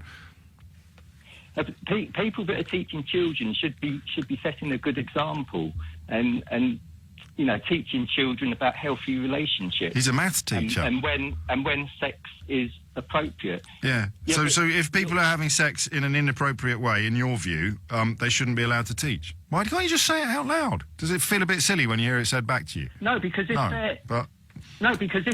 they're having sex outside of marriage, outside of the classroom, then it's not going to be an issue because the children wouldn't know about it. But with pornography, they might know. What if he lived with his boyfriend or girlfriend, and they only had one bedroom and a double bed? These children aren't stupid. No, but I'm just saying from the moral point of view, it is wrong. Well, I know you are, and I'm pointing out that if you take your moral position to its inevitable and logical conclusion, you would be in favour of banning all teachers who've ever had sex outside marriage. No, I wouldn't ban all teachers that have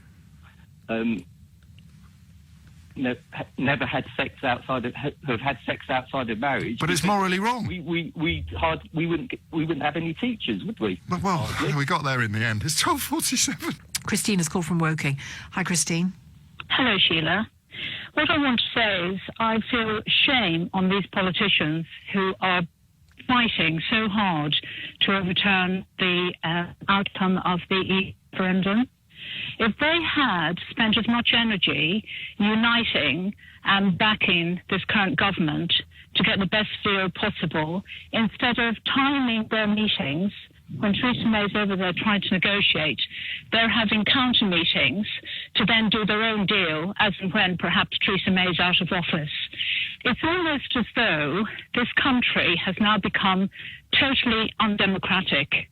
I had to suffer 13 years of Tony Blair in government, 13 years, where he had his mantra was education, education, education. And in an entire child's school life, children were coming out almost semi-illiterate. So people, whatever they feel about the outcome of the referendum, the majority want the vote to come out. And shame on them that we're now having to almost go with a begging vote to the EU. And that previous caller has just said about we make our own laws. Well, that's interesting because the EU said during the transition we'll have to incorporate their laws into our laws. And then people, even though they go to the Supreme Court, can still go to the European Court to get the Supreme Court's ruling overturned. Well, just to be clear, if Chuka Umunna or Owen Smith were here, they, I guess, would say to you, we are not trying to overturn what you have voted for. We are trying to have as much knowledge about the upshot of what you have voted for as possible and put that to you again. Right. Well, it's like Gina Miller, who actually said herself that she came down the morning after and her son was in tears and said, Mummy, the majority are revoting. And she said, never mind, my little sugar plum. I'll make sure that I get this overturned with big money backing. I mean, this is what it comes down to. And I'd love to know what their vested interest is. Were you there when she said that? Were you there? Was on television. She was on television, which she actually said on television. The reaction in her household, that they're all in a state of shock, and her son was very upset. And this Chuka Umunna, he says it's not to stop Brexit. You don't believe him, do you? Absolutely not. It's to water it down that, you know what, might just as well not have happened. And even my daughter said... Well, watering it down and changing it isn't the same as stopping it, Christine. And there is a debate within and without the Conservative Party about that, and within and without the Leave vote about that. So changing it isn't stopping it necessarily. Thank you for your call all the same, Christine in Woking. James is in Clapham. Hello, James. Hi, Kevin. How are you? I'm very well. Where are you on this question of, Owen Smith, and should we have a referendum on the leaving terms? Well, I'm sick and tired of hearing Owen Smith and, his self-public, all he does is self-publicity. As a person from Rhondda Cynon Taf, myself, and I'm living down in London, we voted to leave. Now, Owen Smith doesn't think his constituents are correct. He thinks he knows better than we do. He knows nothing more than we do. We voted to leave. We don't want a second referendum. And if by chance another referendum does come across, Kevin, I think the other question should be what questions should be on the paper. And one of the questions which you're not talking about, which none of you were talking about, is we will not stay in the EU. We will not accept the deal. If you want to play around with giving us a second referendum, I want that option there as a question. Or a first or a third, depending on how we count it. But in a democracy, James, even David Davis, the Brexit secretary, who wants Britain out and is negotiating the deal, he said it's your right to change your mind. What if people have changed their minds? No. Would you be afraid of that? Yeah, but they haven't changed their mind. The only people who are changing their mind are people like Channel 4 and the BBC, who will try and say that the country has changed its mind. We haven't changed its mind. I am not 80, by the way. I'm 40. I made my decision on the facts that were given to me and the facts that I researched. I do not want to be a federal member of a federal state with John Juncker doing a presidential speech to me. I do not want a European army. I want us to be the United Kingdom, and we can survive by ourselves. And I don't want people like Owen Smith telling me I did not know what I voted for. Right, thanks. That's James in Clapham. Now, James in Manchester. Hello, Kevin. Oh, welcome. What a call. That man's taken literally everything that I was going to say. Say it in a different way. Well, to be honest, Kevin, I'm a Tory voter traditionally, but Jeremy Corbyn has made my day.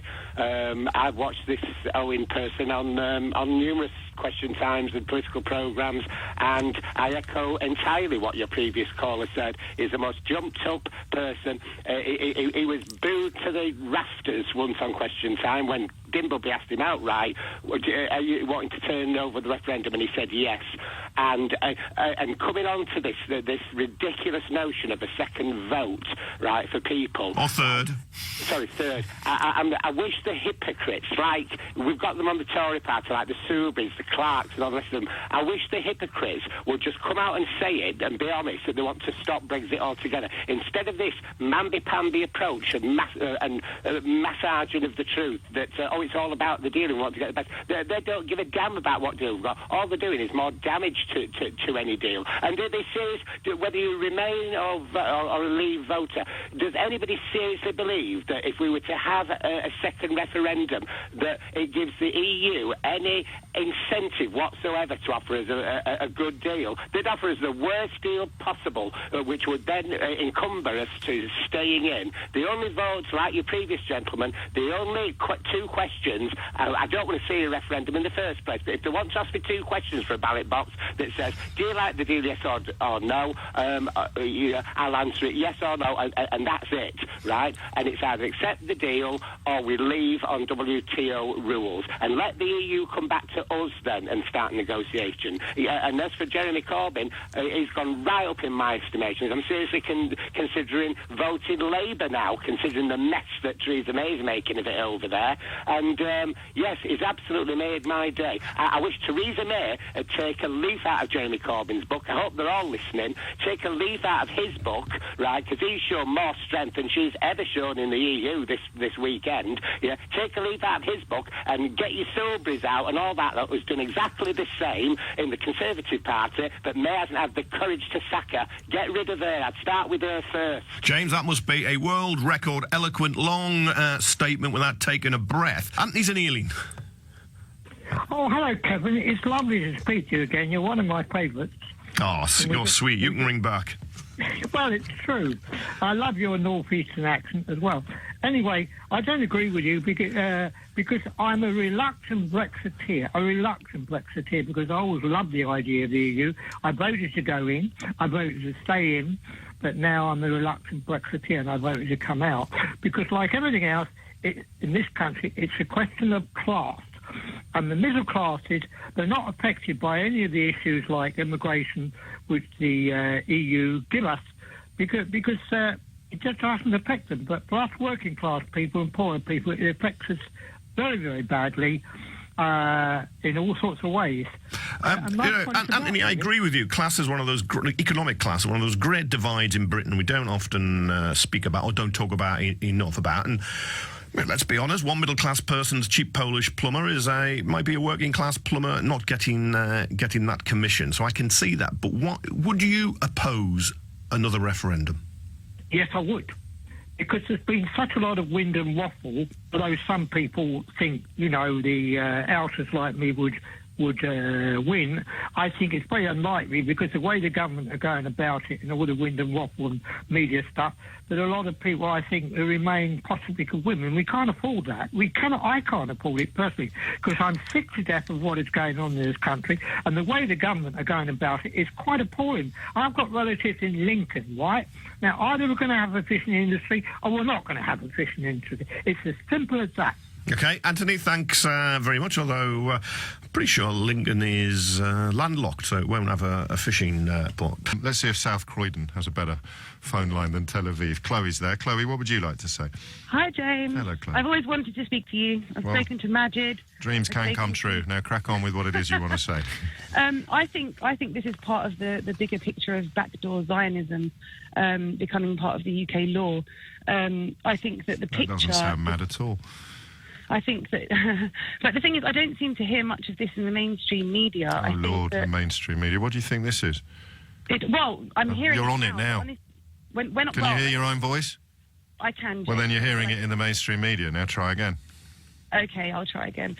I think that the picture or the depiction, even if it does hint towards the notion that there may be some Zionists who are in positions of power throughout the... No. You can't use the word Zionist because it's an ahistorical depiction of powerful, wealthy people clearly intended to portray Jewish stereotypes. It could be from both before and after the establishment of the current state of Israel. So the word Zionist has no place in it. It's anti-Semitic. It portrays Jewish people as oppressing and exploiting for money the workers of the world.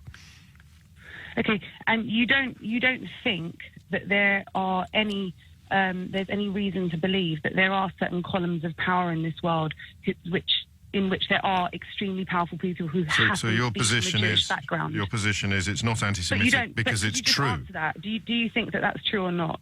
What's true, Chloe? Give me this killer zinger question that you've obviously spent all morning working on. Let's hear it. Go. Answer me this question, then. Answer me this question. Yes, Chloe. Do you think that Jewish people are underrepresented in the echelons of power in this world? I have never counted them, Chloe. Why have you? I haven't counted them, but how can you answer your own question? Okay, so if you think about it, it would never occur to me to ask what someone's faith was as I was seeking to reach a judgment about their worth or their role upon earth. This is the difficulty. So you tell me then, Chloe. You tell me how are they disproportionately represented? This is what you do when you don't agree with somebody. I agree with. I don't agree with anti-Semitism. You're absolutely right, and your argument, as I've understood it so far, is it can't be anti-Semitism because the Jews really do run the world. You haven't understood anything I've said. Jews do not run the world. Might not be my fault. Most Jewish people. Do you know what? It's like I said to your researcher or the person. Most Jewish people, what, Chloe? James, please, could I please just finish one point, if you would allow me, please. I'm not going to say any. It's not racist and it's not anti-Semitic. Okay. Nobody seems to have any problem saying that all Muslim people are not terrorists. However, lots of the people that we see terrorist activities from happen to be Muslim, but that doesn't reflect on everybody, okay? All Jewish people are not bad, controlling the world, wicked, evil people as they were depicted in Nazi propaganda. Of course they're not. That's ridiculous. But that does not ring true that just because that's the case, that there isn't any kind of Zionist collusion going on in this world, because it doesn't seem to indicate that. America spends $22 billion a year keeping Israel where it is. Why is that? Why is that?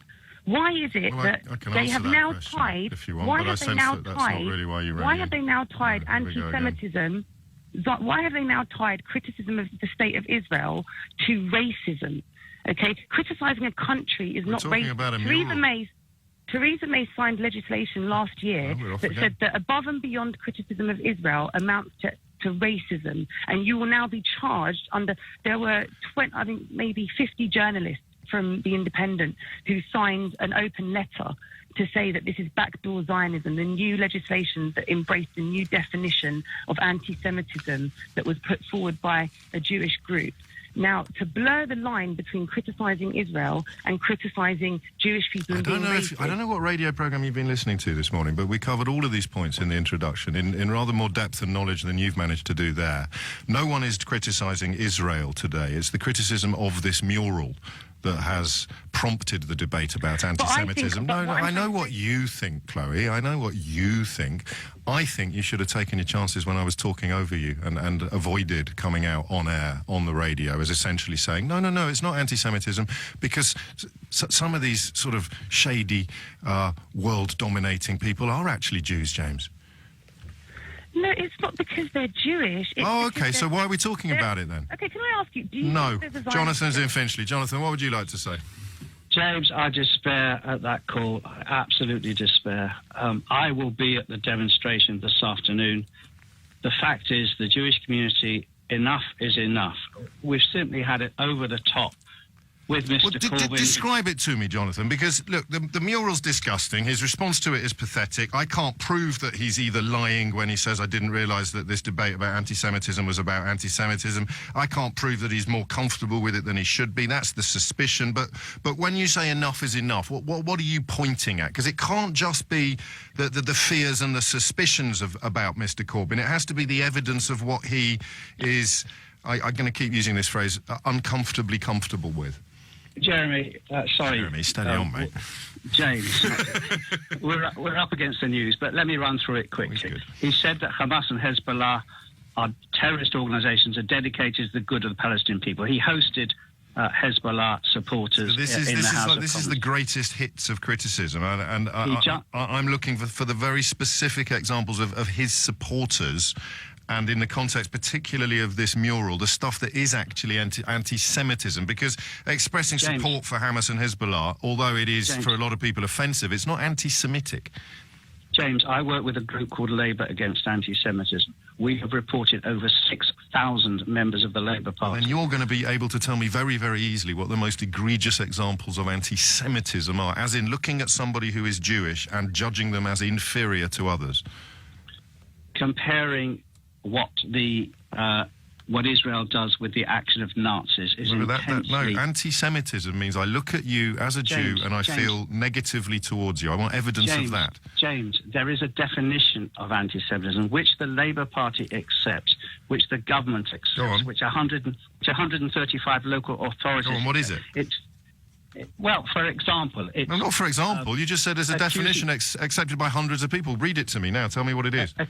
Accusing the Jews as a people or Israel as a state of inventing or exaggerating the Holocaust. Accusing Jewish who's done that then? When did Jeremy Corbyn do that? You interrupted me. You asked me to read it. I'm reading. Everyone's the same. Here we go. Accusing Jewish citizens of being more loyal to Israel or the alleged priorities of Jews and to interests of their own nation. Denying the Jewish people their right to self-determination. Applying double standards by requiring of Israel a behaviour not expected or demanded of any other democratic nation, using the symbols and images associated with classic anti-Semitism to characterise Israel or Israelis, drawing comparisons of contemporary Israeli policy to that of the Nazis, holding Jews collectively responsible for the actions of the State of Israel. That is the definition, Brilliant. James. And examples of Jeremy Corbyn doing any of that? Jeremy Corbyn is a patron of Palestine solidarity. No, examples of him specifically doing any of the catalogue of offences you've just read out. He supported Stephen Sizer, who said that Israel was behind 9/11. No. Jeremy Corbyn does not believe that Israel was behind 9/11. So give me an example according to your own very detailed list. No, he supported Stephen Sizer, who said that I don't know who Stephen Sizer is, but if you want to say live on the radio that Jeremy Corbyn believes that Israel was behind the September the 11th terror attacks, I'll chip in for your legal fees. Representing me, I never said that. So give me an example of Jeremy Corbyn doing any of the anti-Semitic things that you just read out. He supported Paul Eisen, who's a constituent. I don't know what that means. I don't know what that means. I don't know who Paul Eisen is. I want a Jeremy Corbyn on the record doing any of the things you've just stated as the definition of anti-Semitism. Paul Eisen is a self-confessed Holocaust denier. So you think Jeremy Corbyn denies the Holocaust? I never said that. Right, so Jeremy Corbyn supports people that deny the Holocaust, and he supports people that think that September the 11th was a Jewish conspiracy, but he doesn't actually believe any of those things, Jonathan. Just to be clear, I've understood you correctly. He swims in a sea of anti-Semitism. So give me an example of the anti-Semitism. I'm very sorry, James, I can't, but I'm too embarrassed to say so. Lawrence in Colchester on this. Lawrence, what are you going to tell me? Good morning. Morning. Yes, Lawrence. Just trying to contain myself, actually, Nick. I've just about had enough of it. What about sheep? 46. There's no need to be sarcastic about it all, Nick, all right? You all know you're a Remainer, mate, all right? I'm a Remainer? Yeah. OK, you've got me nailed. What's the problem? What are you getting angry about, Lawrence? Yeah, please don't patronise me. No, but what are you getting angry about? What I'm getting annoyed about what is that 46 years. Yeah. Me and my colleagues have been in the building trade, and we've been pushed out because of cheap labour, which is undercutting us by 47%. Okay. Right. Now, most of the guys that have been ringing up have told you why. But the main reason why is because the big companies, the directors and the shareholders are earning massive profit. But there's no sin in a profit, Lawrence. What I've been seeing in the last 10 years, that people that are buying houses from the big builders, the big 5 top builders, and it's been in the papers, it's been on BBC Watchdog, the standard of workmanship is substandard. And I had to go to a job last week for one of the big builders. I don't think you can say all their work is substandard, Lawrence. Lawrence, you can't... part of it that I have seen. Look, I've been doing it for 46 years. I know how bad it is. If you know Lawrence, you can't say every... If you know what the Lawrence, building works you can't say about, every job done by an Eastern European is a bad job. Every single job that I've been on, the work has been substandard. Now, people that buy new build houses, they either got the knowledge of what a building's about or they haven't. That's why these big builders get away from it. But it's getting to a stage now where I reckon within 2 years, if we don't get out and control this cheap labour coming into the country, there will be civil unrest. I don't. You've got the far right growing in Italy. Lawrence, there won't be a civil war over Polish builders. There will be. Don't patronise me, Nick, over builders. I'm talking about in general. Right. Let's bring someone. Lawrence, let's bring Lawrence. I just want to bring someone else in. Lawrence, let's get someone else have his turn. Don't go, Lawrence. Jag in Burgess Hill. You want to tell Lawrence that EU workers are better. Good morning. They are better. I am an employer in the retail. Yeah, you're an employer. No, let's hear Lawrence. Let's hear Jack. Go ahead, Jack. I'll come back to you, Lawrence. I'm an employer in the retail trade. If I put an ad out, all right, it's for counter staff. 70%, above 70% of all applicants are EU. The 10% of English workers, I have given English workers a chance. Yes. And they just stand on the counter, and you tell them to do a job, they'll do that little bit.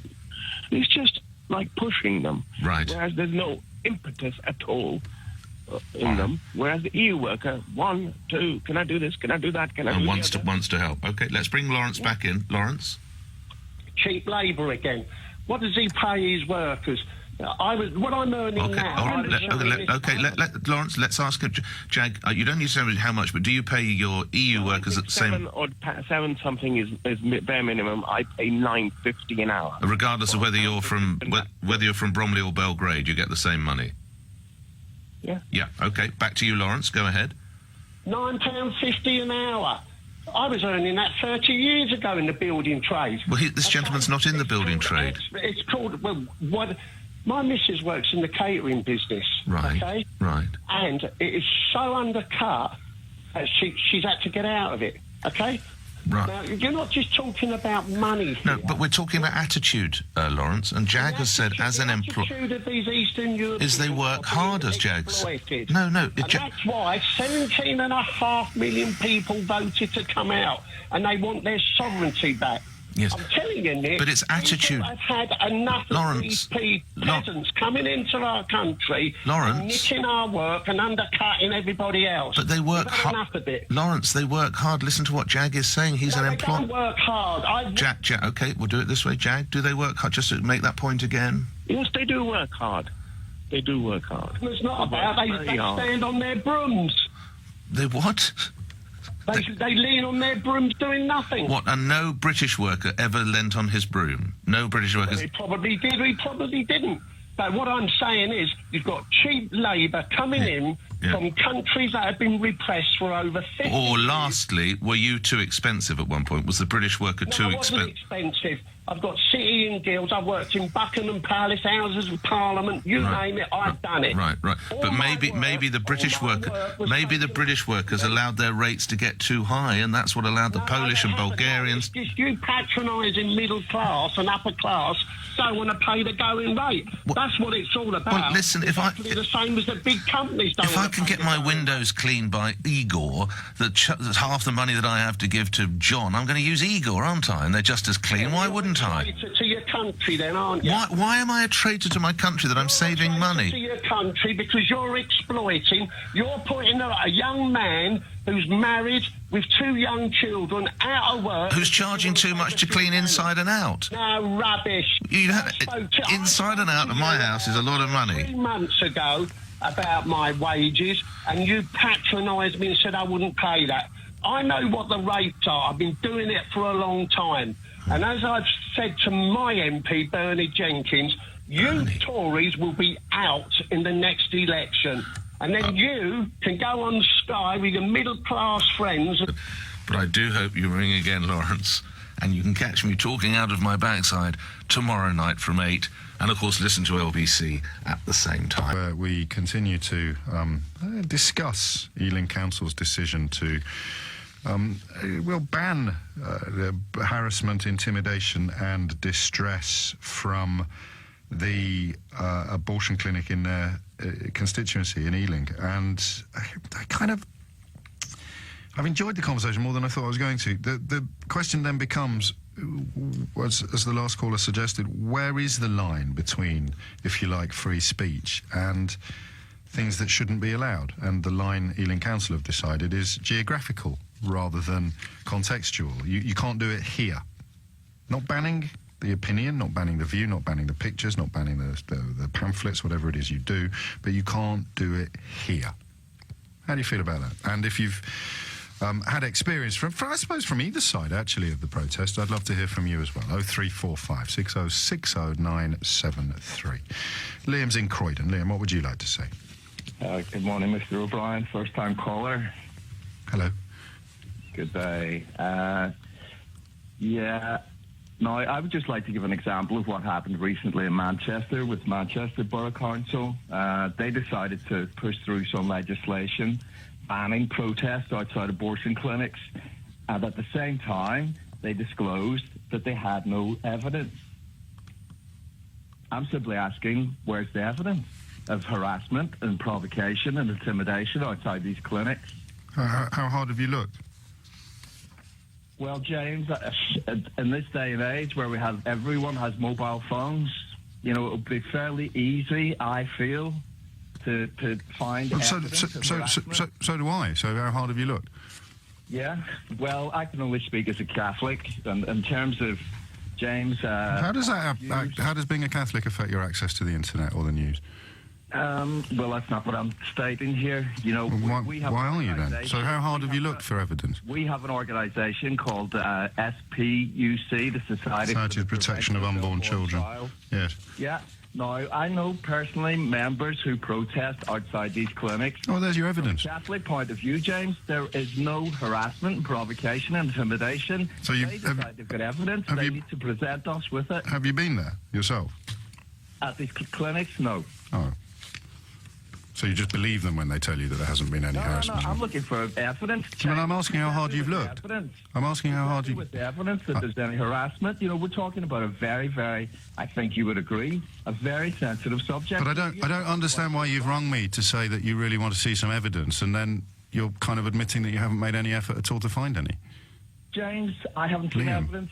No, but you haven't looked for any. These callers have not presented you with any evidence. They are evidence. Unless you're calling them liars, they are evidence. Well, the lady in Richmond described what she'd seen with her own eyes, and you've rung in asking for evidence, and I'm asking how hard you've looked for it, and the answer is you haven't looked for it at all, because if you did, you wouldn't be able to ring me up and argue that there wasn't any. James, you had a caller earlier who said she lived next door to a clinic. No, she didn't. Oh, come on. No, she didn't. She said her doctor's was next door to the clinic. You see, this is what happens when you have a position that you seek to support, but you don't have the facts to support it. She said her doctor's was next door to the clinic, Liam. It's in the public domain, James, that Manchester City Council agreed they had no evidence, but still... And I can't wait for you, when we're talking about Manchester City Council, I really look forward to you ringing in, but we're not. We're talking about Ealing, and Heather was talking about Richmond. So I'll ask you again, even though we both know the answer and only one of us is pretending not to understand that. How hard have you looked for the evidence? James, where is the evidence? Well, you keep listening, because every caller we've had so far, from Richmond to Belfast, has described the evidence of their own eyes. So for the final time, when you rang in to complain that there wasn't any evidence, can I ask how hard have you looked? Where is the evidence? How hard have you looked, Liam? Are you saying that Manchester City Council are lying, James? I know we're talking about Richmond. I know we're talking about Ealing. Are you saying they're lying? I'm not saying anybody's lying. I'm saying that the people ringing me today to describe what they've seen with their own eyes are telling the truth. I've got no reason to doubt it. So there is the evidence. I'll take your word for that. I'll take their word for it. Well, then we're all square. That was cool. What a waste of both our time. Ed in White City is available to speak to us. Hello, Ed. Thanks for calling. Good morning, or good afternoon, I should say, Sheila. My line probably won't be that much better. I'm normally calling you from Hounslow, but today I'm coming all the way from White City because I'm in the Hammersmith Hospital. I've had a heart attack. Oh dear. So, get well. Yeah. So I'm a person who is usually at the visual in Ealing, and as soon as I get out of here, I shall be back there. Nothing will stop me, and nothing that Ealing Council has brought in or may yet bring in further will stop me. So that's it. The fight goes on as far as I'm concerned. A fight? What are you fighting for? The fight goes on as far as I'm concerned. And what is? Tell me what the fight is. Well, the fight against abortion, the fight against unborn children being put to death at Mattock Lane, the fight against Ealing Council, which is, satanically governed. All of those things are a big fight against... Satanically governed? Absolutely, yes. Just because they disagree with you, Ed, you think they're satanic? Pardon? Because they disagree with you, you think they're satanic?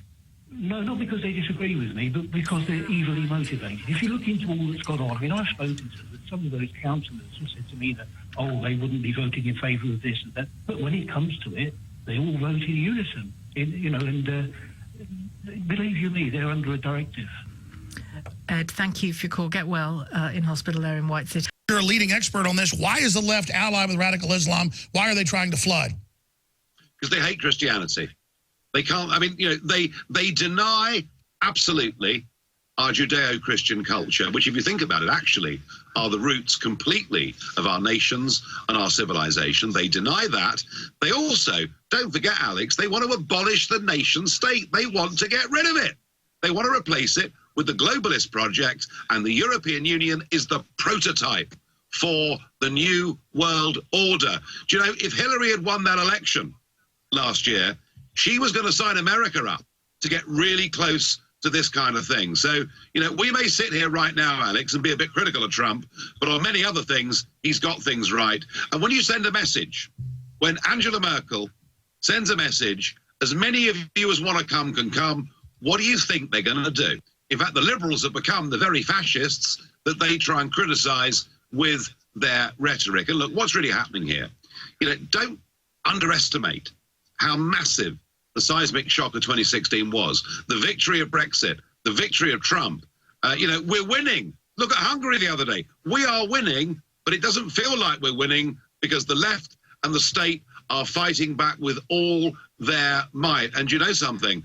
If we can resist this politically correct charge, this attempt to stop us thinking and speaking freely, if we can resist that, then our victory actually will be complete. So don't get down, everybody. Don't get depressed. They're behaving like this because we're beating them. Chris is in Dis. I like that. One day I'm going to do a show where everybody's name rhymes with the town that they're calling from. But for today, Chris in Dis, I think you're on your own. What would you like to say?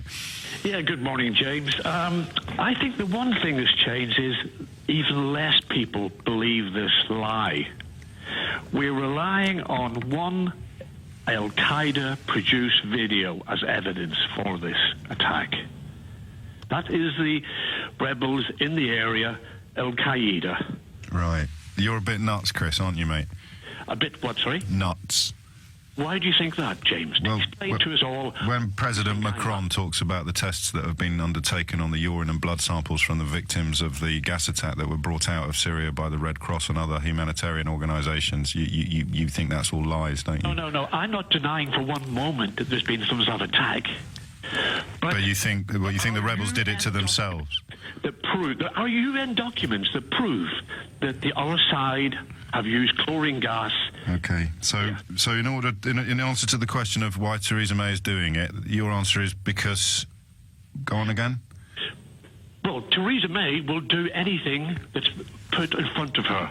Right. Don't you think it's a bit coincidental, James? No, I don't. Don't you think it's a bit coincidental? No, not even a little bit. So she'll do anything that's put in front of her. So if we put in front of her, don't do it, she'd do that as well, would she? Of course she would. So who's putting this in front of her then? And you don't think it's a bit coincidental? No, not even a tiny bit coincidental. But who's putting this in front of her then, do you think? Don't you think it's a bit coincidental? No, not even a tiny bit. So who's putting this in front of her? When you say she'll do whatever's put in front of her, who's putting it in front of her? Coincidental? No, I don't. I honestly don't think it's coincidental. But when you say she'll do whatever's put in front of her, who's put this in front of her? Over me, won't you? Who's put this in front of her? Right, I'm going to try again. OK, well, let me know how you get on. Let's go to Lynn in Easingwold in North Yorkshire. Hello, Lynn. Hello, I'm terribly nervous. Are you? I don't know why. I'm very nice. You're so, formidable. Am I? I don't regard myself as formidable at all, but there you go. I tried to get through yesterday because I'm not up to speed with all the news today on Russia because I've been out. But I just wanted to put a point forward. Go on. Russia were being accused. I'm not saying that I'm not saying that they did or they didn't do it, but Russia, I think it's been handled so badly. They were accused right from the start before there was any evidence. There still isn't any evidence. There's still the OPCW has still not linked it to Russia. No, because that's not their job. When I listened, well, I rather, how can I put it? Why wouldn't we want to, why don't we want to prove it's Russia? I don't understand that. Well, obviously the government does want to prove that it's Russia, and Theresa May, if you remember, when she first stood up in the House of Commons, she said that we believe it's Russia because all of our intelligence points in that direction. They're the only ones that manufacture Novichok. Yes, but I don't think that's true. I think it's been manufactured. With respect, Lynn, are we to believe the Prime Minister or you? I mean, what evidence have you got to suggest that Theresa May was not telling the truth? I don't have any evidence to suggest that she wasn't telling the truth, but I don't think they knew. I don't think they knew right at the start that it was Russia. I think they were speculating. Don't you? No, I absolutely don't, because I don't believe that Theresa May would have gone to the House of Commons and made the kind of statement she did had she not got intelligence evidence that linked it to Russia. Now, you can call me naive and that I shouldn't believe any politician, shouldn't believe a word they say, but and there are some politicians who I might not believe if they did that, but I think Theresa May is not the kind of politician that would go and tell a deliberate lie to the House of Commons, because she would know exactly what the consequences would be if she was found out not to be telling the truth. And ever since then, bear in mind this is now a month ago, ever since then, every event, everything that's happened, further points the finger at Russia. This letter that, which you, if you've been out, you wouldn't have been able to read, but just search for it on the internet. It's very easy. It's from Sir Mark Sedwill, the National Security Advisor, a letter to Jens Stoltenberg, the Secretary General of NATO. And he details, in quite a lot of detail, all the allegations against Russia, including the fact that the OPCW have verified what the British government was saying all along, that it is Novichok that was used. Can I just say, yesterday, the reason I phoned up yesterday was because I was surprised at all the headlines in the papers, because it said that the OPCW had confirmed the government's... It was suggesting that the OPCW had confirmed that it was was Russia, but they didn't. No, they didn't. They confirmed that it was Novichok, and that everything the British government had said about this nerve agent was true. Well, they didn't say that everything the government said about the nerve agent was true. They absolutely said that. They said it was a Novichok-type agent. And it was pure and had not been interfered with, and it was military grade, and it could only have been used by a state. That's what they said. I wonder if you could find out in your... because you probably have better access to information than me, because I thought it was deadly. It's supposed to be the most deadly substance, and I don't understand how they've survived. Well, I think most people thought they wouldn't survive, but it turns out that it was applied to the door handle of the house of Mr. Skripal. Now, it could be that when he went to open the door, he didn't grip the handle tightly. I've got no idea. I don't know how this works. You see, the other thing, I mean, I tended to agree with what the other chap was saying as well. I'm sort of thinking, if it's something that could only be linked back to Russia, why would they use it? I don't... Well, to get rid of somebody that they regard as somebody that they don't want to continue living. Vladimir Putin said he hoped that all traitors to Russia would kick the bucket, and that presumably included Mr. Skripal. Lynn, thank you very much. So what do you think of these latest developments today? This letter from the National Security Advisor to Theresa May, Sir Mark Sedwill, to Jens Stoltenberg at NATO, making very clear what the United Kingdom's allegations are. Two bits of new information: that Yulia Skripal's emails had been hacked into for 5 years, according to this letter, by the Russians, and also that Russia has produced and stockpiled small quantities of Novichoks over the last few years, and also that they had trialled using it on door handles. Now, added together with what we already know, I mean, it's starting to look quite conclusive, isn't it? But not, of course, if you listen to our first few callers on the programme. George is in Croydon. Hi, George. Hi, Ian. Yeah, I don't think this crisis has got anything much to do with Syria or chemical weapons or anything. It's about... Apart from being chemical weapons in Syria? Well, but that's not what people really care about. It's about the fact that NATO has been proved impotent in the Middle East and in the theatre where they're active, and they don't see much point in themselves. And the people behind NATO find this reality unacceptable. Who are the people behind NATO? Well, the whole Western Empire. We're all one group, aren't we? Are we? Well, don't you see that USA and EU and the UK and actually Israel, we're all just one unit? I mean, most. No, I don't see that. But by the way, just as a point of information, Israel's not a member of NATO. Well, yeah, but it's part of the political grouping that. No, it's not. Well, okay, if you say so. Well, it isn't. It's not part of NATO. Yes, Israel is an ally of the United Kingdom. It's an ally of the United States. But, I mean, I'm not quite sure where you're heading. Well, in fact, I probably am sure where you're heading with this, but go ahead anyway. Well, that's what I'm saying is that that's what this is really about. I mean, the idea that we, that the West actually cares about dead Syrians is just comical, since we've backed all these Al Qaeda people to attack the Syrian government, and there's been tens and hundreds of thousands of deaths. I mean, it's horribly comical, but it is. We don't care about the dead Middle Eastern people. Otherwise, we wouldn't have been in there doing what we've been doing for the last 20 years. And so this is about big global power politics. It's not about human suffering and humanitarianism, as these things are always sold. So this sort of military-industrial complex that we heard from one of our previous callers about, it's all about that. It's all about them controlling Donald Trump, controlling Theresa May. That's what it's all about, is it? It's about that big picture, yes. Whatever that is. Okay. George, thank you very much. Well, I'll leave people to draw their own conclusions. The trouble is, and you see, there are some times when I think, we've taken quite a lot of calls along those lines today, and there's part of me sometimes thinks, should we even be putting these people on air? But we believe in free speech, I guess, so that's why we do it. Mark in Chelsea, hello. Hi there, hello. We've got to sort of remember how we got to be here, and it's not about blame. The poor woman's dead, but under Margaret Thatcher's government, it was curious, very odd, that socialist-style social housing that's let under the market price for the poor is suddenly sold. So there's less of it. And the obvious thing is to build more of it.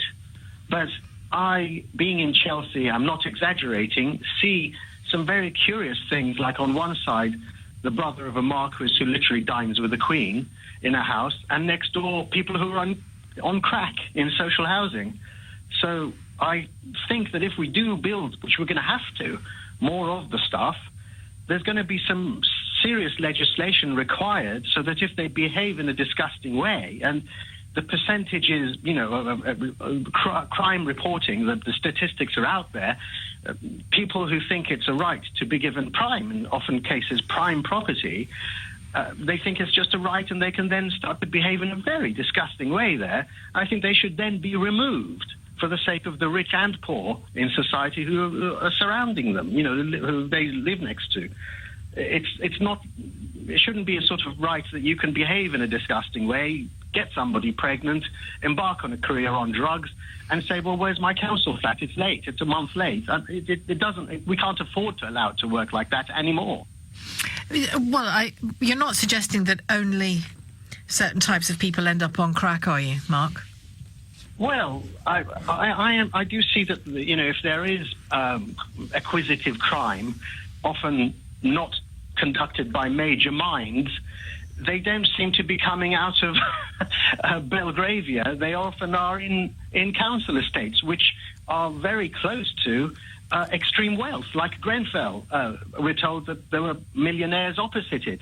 There's nothing wrong with that, but when you're very poor and often not very bright, and you see wealth surrounding you, perhaps, it's not your fault, but the behavior of people who are given these properties is not great. I wish you hadn't brought Grenfell into this, simply because you're making very sweeping statements about the manners and intelligence of poorer people that I'm not very comfortable with, and also making huge assumptions about the manners and intelligence of wealthy people that I've seen the opposite of many times. But to say poor suggests perhaps you're working hard and getting paid less. That's perhaps a very wrong adjective for me to use. I don't know what the polite adjective would be, but it's government-funded people who aren't working and devoted often to career crime, and we're housing them. in this housing shortage. So we should, just as we give priority along the lines of health to those who are disabled as opposed to fit, we should give priority to those who are decent. And how do we decide who's decent? Well, simple. Look at work records, criminal records. If somebody has been in full-time work for years as opposed to not and has no record compared to someone who's never worked and has been in and out of prison, as people are released from prison, they're told by their probation officer to apply for council housing. And if a very wealthy banker who lives in Chelsea is found to have been part of the LIBOR scandal, does he or she have to get kicked out as well? I mean, if it's government... That wasn't very decent, was it? Well, often, yeah, I totally agree with you. I think... Where do we send them? Their country estate? In terms of bankers, I don't think the government should bail them out when they take risks. I think they should be punished in different ways for different things. OK, Mark, thank you for your call. That went off in a direction I wasn't expecting, but thank you. You get to decide the direction. Alan's called from Faversham on this question. Hello. Hello, Sheila. I just want to talk about this problem in aspects of where it came from. I don't think Jeremy Corbyn is handling it particularly well, but the anti-Semitic label started because he is anti the Israeli regime, and people willingly conflated anti-Israeli with anti-Semitic, and he got labelled as an anti-Semite. Then the fact that the media constantly portrays Jeremy Corbyn as an anti-Semite, that has attracted anti-Semites to the party or to follow Jeremy Corbyn. So that has created the problem from that beginning. But to be clear, Alan, the media certainly reports on anti-Semitism in the Labour Party, and there was the Chakrabarti report, which clearly had to be read, examined, and commented on and debated. But the media didn't invent this, did they? The party, members of the party, have concerns about anti-Semitism in their own midst, and they have concerns about the leader's response to that. Would you accept that? They have, yes, they have concerns. There is anti-Semitism in the party, and they have, and you've got two halves of the party. You've got the people who have concerns about anti-Semitism in their party, who are the genuine Labour supporters, and then you have the anti-Semitism in the party, which has come from people following what they believe Jeremy Corbyn is, which is an anti-Semite, as he is reported constantly in the media. Why aren't they listening to him when he says, the 2.5 times he has, when he says there's no room for anti-Semites in this party? Why aren't they listening to him? Why do they still feel so at home in the Labour Party? Because the vast majority of the media is right-leaning, and the vast majority of the media wants to portray Jeremy Corbyn as an anti-Semite, and he can deny it, and they think it's nudge, nudge, wink, wink, yeah, oh no, it's not me.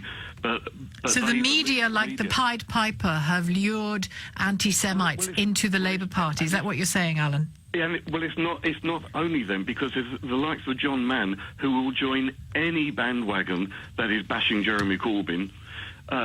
He's not Jewish. I don't know what connection he has apart from that. This is something that he feels he can pin on Jeremy Corbyn. Do you have any criticisms for how Jeremy Corbyn has handled this? Yes, I do have criticisms. I think he's handled it badly. But there is one suspicion I have, and this might be conspiracy or whatever, I don't know. But anti-Semitism directly affects 0.5% of the population. And if Jeremy Corbyn is going to be dragged through the media about something constantly and endlessly, then something that affects 0.5% of the population is not a bad thing to be dragged through the media about.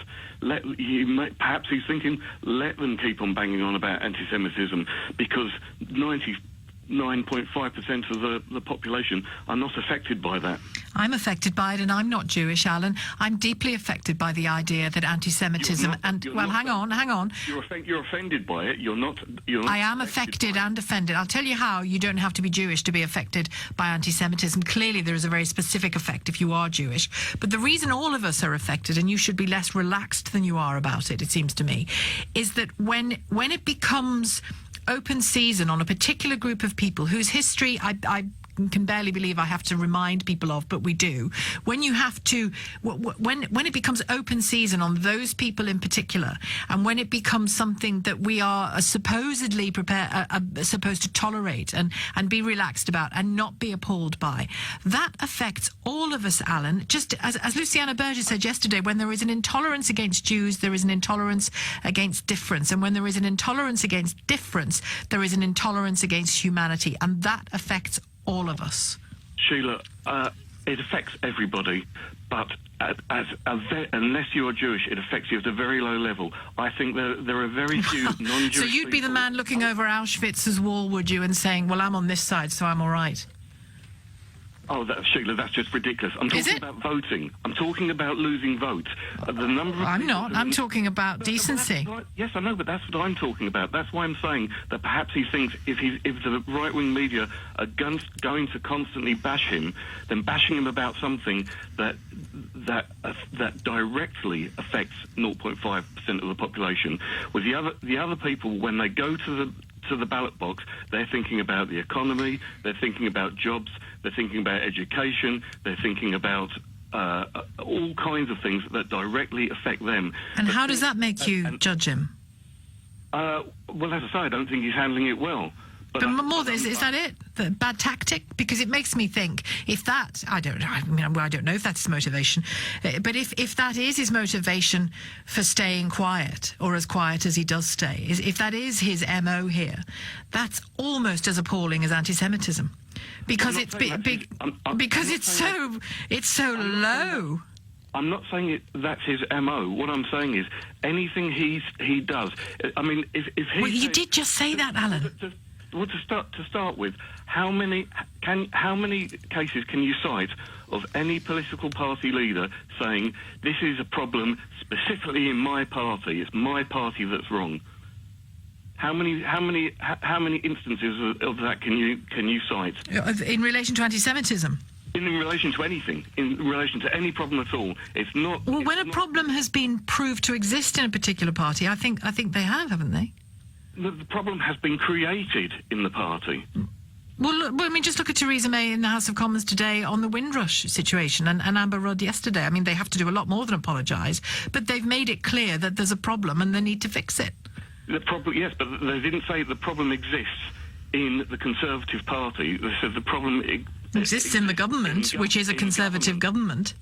Yeah, but they're investigating bullying allegations in their own party after a suicide was linked to bullying in the party. The problem started in the 40s. There's been lots of governments since then, and they weren't all Conservative ones. So your assessment... They actually said, well, actually, this policy came through from the Labour Party, didn't they? So your assessment... She said that problem was instigated No, she said specifically the ripping up of the cards was, the ripping up of the cards, that's what you said. So there you go. So she's not saying this is a Conservative problem. She's spreading the problem. And yet when Jeremy Corbyn spreads the problem, then, everyone makes a massive issue out of it. In what way has he spread the problem?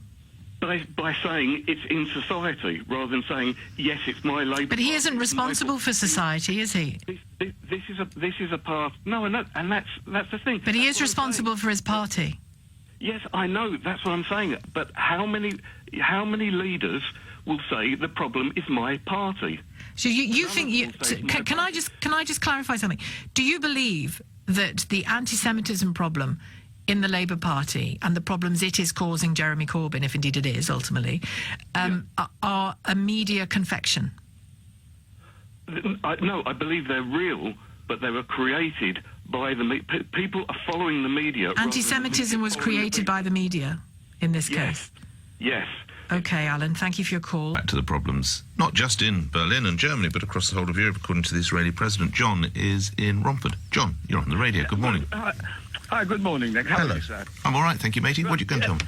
Nick, I would like to know, what evidence you're using that these people are Jeremy Corbyn supporters who have sent out these new recent messages to these MPs who was in the Houses of Parliament the other day. What evidence have you got? In many instances, they used, and I did say that I could set up my own Jeremy Corbyn praises, but in many instances, they use the hashtag JC4PM.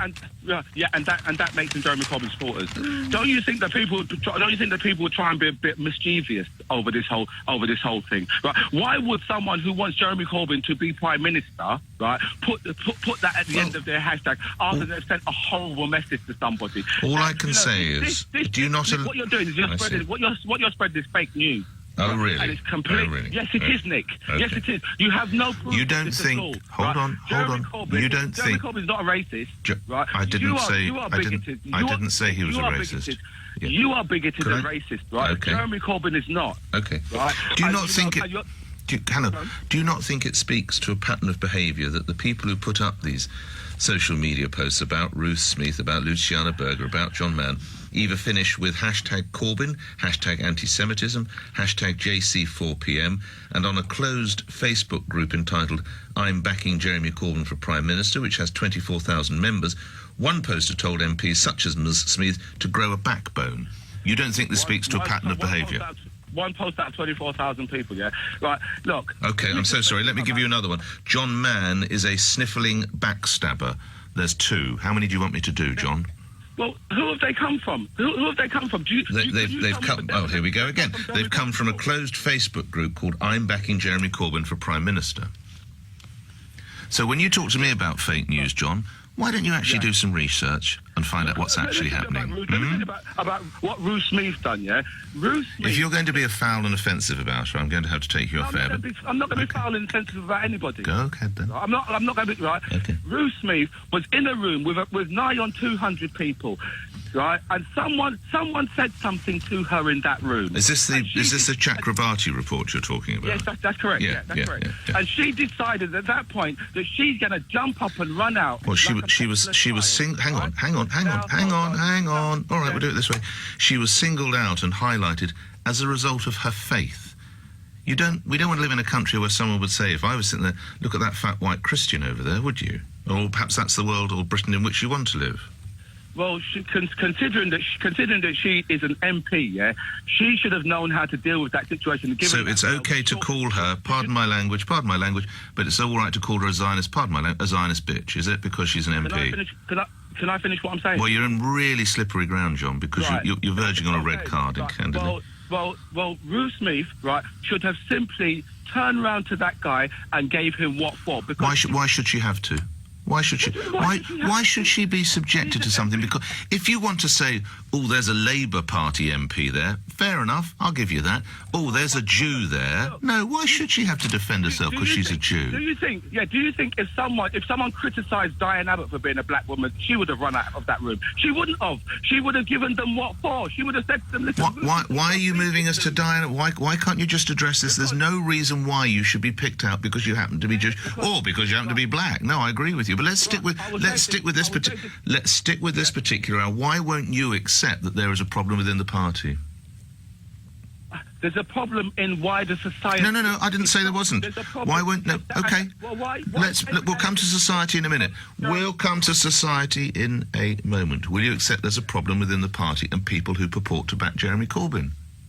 There is a problem in wider society. There's a problem in this conversation. It's 9:32. You're listening to Breakfast with me, Nick Ferrari, here on LBC. Goodbye, John. Theresa May. Yes, I think government has lost control of its immigration and asylum policy. Frankly, I think we see a degree of chaos in what is happening, and what is perfectly clear from what has taken place and been admitted by the government and by Beverly Hughes in particular at the beginning of this week is that we have in this government ministers who simply don't know what is going on in their department. We have departments that deny the truth and have to have it dragged out of them. What's the remedy? Political remedy? Well, I mean, we've made it absolutely clear, and I agree. I mean, I think there are two things. I mean, I do think that Beverly should resign as minister on this particular issue. And I find it absolutely extraordinary that she has said in front of the Select Committee and in the House of Commons, she blamed officials in her department for this particular decision having been taken. I find it extraordinary that a minister isn't willing just to step up to the plate and take the responsibility. Right. And it seems to me that you don't have to take a ministerial job, you don't have to take the car and the extra pay and so forth, but when you do, there is responsibility that has to be taken with it. And I'm actually sick and tired of government ministers in this Labour government who simply blame other people when something goes wrong and are not willing to take responsibility for what is happening under this government and their decisions. Jonathan's call from Bishop Stortford. Hello. Oh, yes, good afternoon, Sheila. This situation, yes, the Windrush, I think it's been handled very, very badly by the present government. But away from that subject, we have an overpopulation in this country, which is why nothing works. I mean, you do endless programmes about why the NHS, local services. It's not about money, Sheila. It's very closely connected to this situation, not to do with Windrush, but to do with overpopulation. It can't be stressed more that we have too many people living in this country, which is why the services worked years ago and don't work now. We have 25, 30 million more people than we used to have. And also, the other point is that you haven't made in this situation is other countries like Switzerland have always very much governed who they bring into the country and what denominations. And yet when this country does it, we're criticised as being racist, this, that and the other. We're only doing what other countries do. We're doing the best for our country. We cannot support everyone, which is why we've got the problem with housing. It's not a housing problem, it's a population problem. So this has made you more pro-Conservative, has it?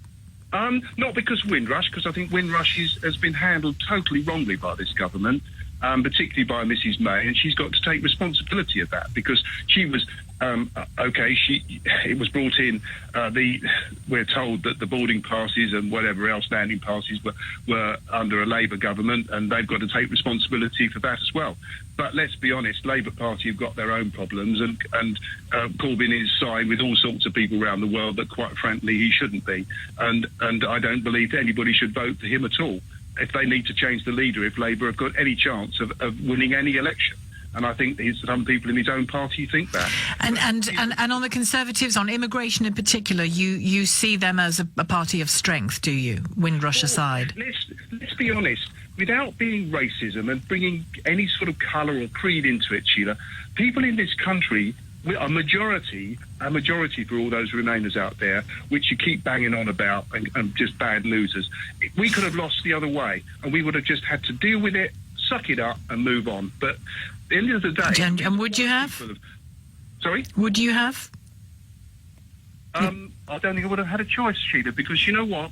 If this was a general election, with all these people like Tony Blair and all the others moaning and moaning and moaning, would they all be then saying, oh, well, we didn't win the election? You know, this is the first election ever that I can ever remember in my lifetime where it's been challenged. Whereas we didn't want Blair in, I didn't want Blair in, but did I go and then start doing placards in the street saying I wanted him out, I wanted a rerun of the election? No, it's just bad losing. Well, that's because you knew there was going to be one in 4 years' time. Sorry? That's because you knew there was going to be one in 4 years' time. And that's the difference with Brexit is it's all rather final, isn't it? The basic thing I'd like to leave you with is the fact that it's not about racism. It's about dealing with the country and making it work. At the moment, it does not work. And it's not about money for the NHS. You can put £70 billion into the NHS. It won't be enough because it's serving too many people. We've got a housing issue which is caused by too many people. We don't need all... Well, it's caused by too few houses. That's another way of looking at it, Jonathan. Thank you for your call. Jonathan in Bishop Stortford. Peter's in Bury. Peter, what would you like to say? Good morning. This is going to take a lot of courage from both nations of Ireland, what I'm going to say. But I'm going to, first of all, I want to take you back to when they had the referendum, the Republic of Ireland. And then they had to have another one. No, they didn't. We need to correct this idea. They didn't have two referendums on the same issue, did they? Because they changed the treaty.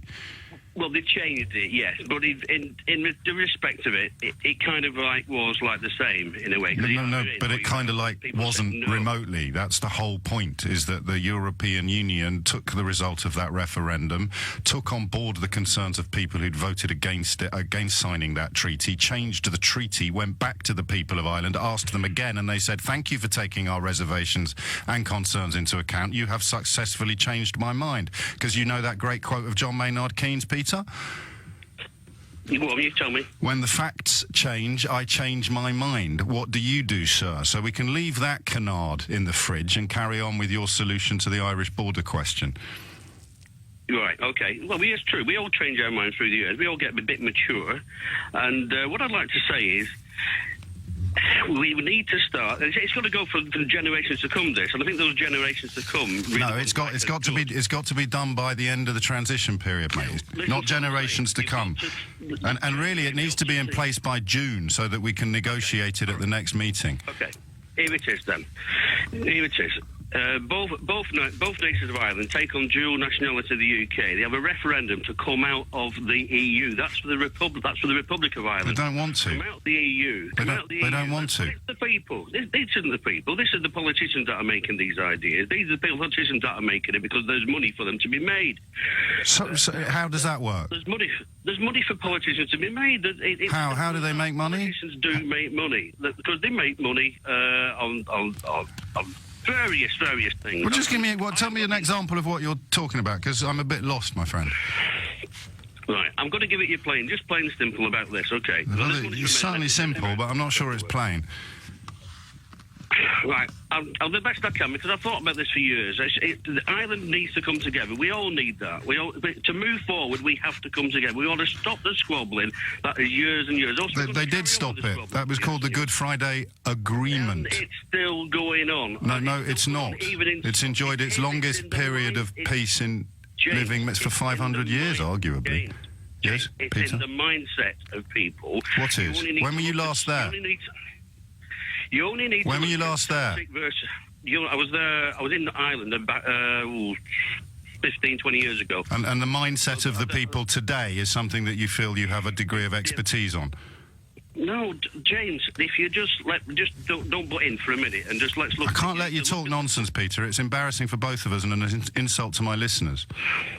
Look at the situation you have at football. Celtic, Rangers. They're still the Irish. They're Scottish. There's still the segregation. Yeah, but they take on the Irish situation. They're Scottish. And it's still there. What is? I'm wasting my time with you. You certainly are, mate. So what's going to happen at the border? What's wrong with the border? I think at the moment they're just going around in circles. I don't think anything's going to happen. You think they're going round in circles? They're going around in circles. So what's going to happen at the border? What's the solution to having identical trading conditions on both sides of a border while only one side is in the single market and the customs union? How's that going to work, Peter? I heard some of the earlier saying we can go off number plate recognition. Yes, they were talking twaddle, mate. Yeah, absolute twaddle.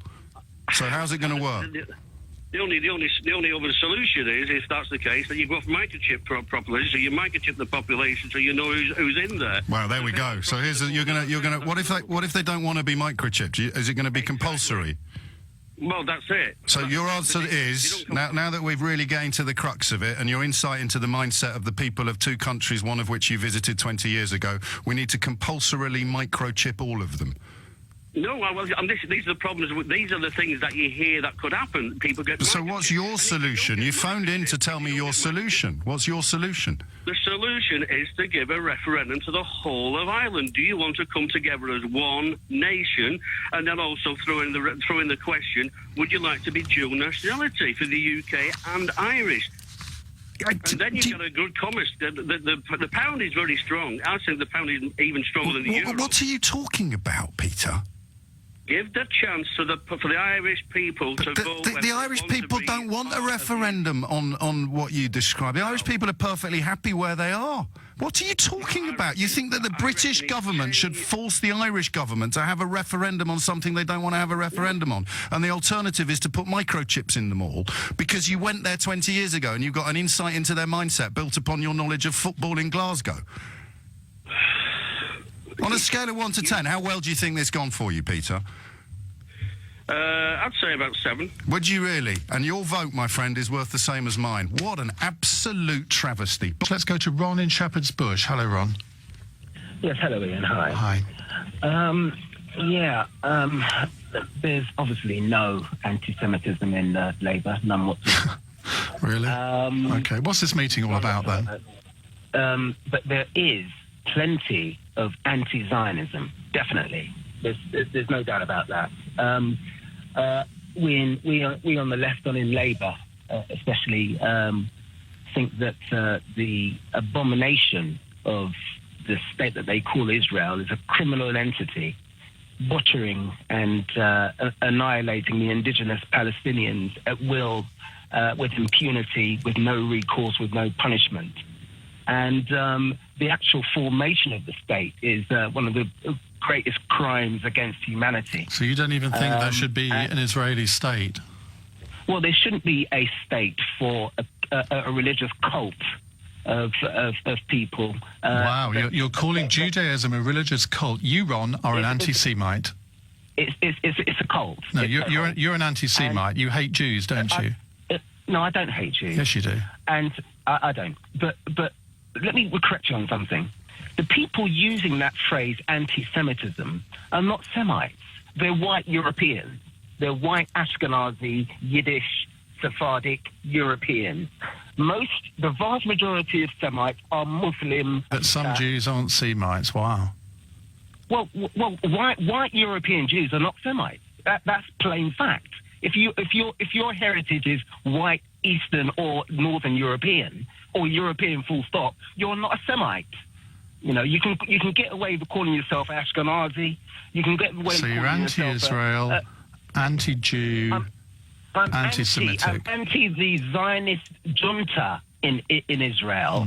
I'm anti the imperialist... I think, Ron, we have drawn our conclusions as to what your views are, and frankly, we don't want to hear any more of them. Thank you very much. Andy's called from Farnham. Hello. Hello, Sheila. Hello. What did you want to say? Yeah.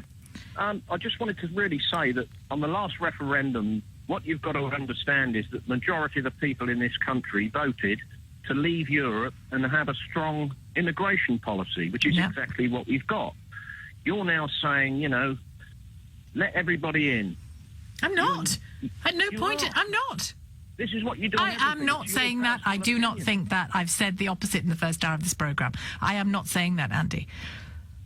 Well, we've got to have a strong policy. Yeah, well, no, we've got to have a good policy. Obviously, yeah, exactly. We've got to have people that can do the jobs, doctors and nurses. Yep. The vast majority of people that come into this country in the last 5 years can't speak English, haven't got any skills at all. Where's your evidence for that? Well, it's true. It's true. Where's your evidence for that? It's true. Have you been to Luton lately? Have you been to Reading? Have you been to Slough? Where do you live? I expect you live in the middle of London, do you? I do. Yeah. So you've had no experience of these places. That's not true, Andy. Well, it isn't actually. I travel around the country a lot as part of my job. I'm from Liverpool. I spend a lot of time there. I go to Edinburgh. I go to Glasgow a lot. I go to Manchester a lot. So it isn't true. I don't just sit in the middle of London inviting immigrants into the country. Yeah, but why are you so weak on protecting our country? I can't understand it. I do not understand. Well, I feel I'm doing the opposite, actually. If in terms of protecting your country, I'm trying to have a conversation where we take as much emotion out of immigration as possible and talk in now let me finish this point, pragmatic, humane terms. You began by saying, I want to let everybody in.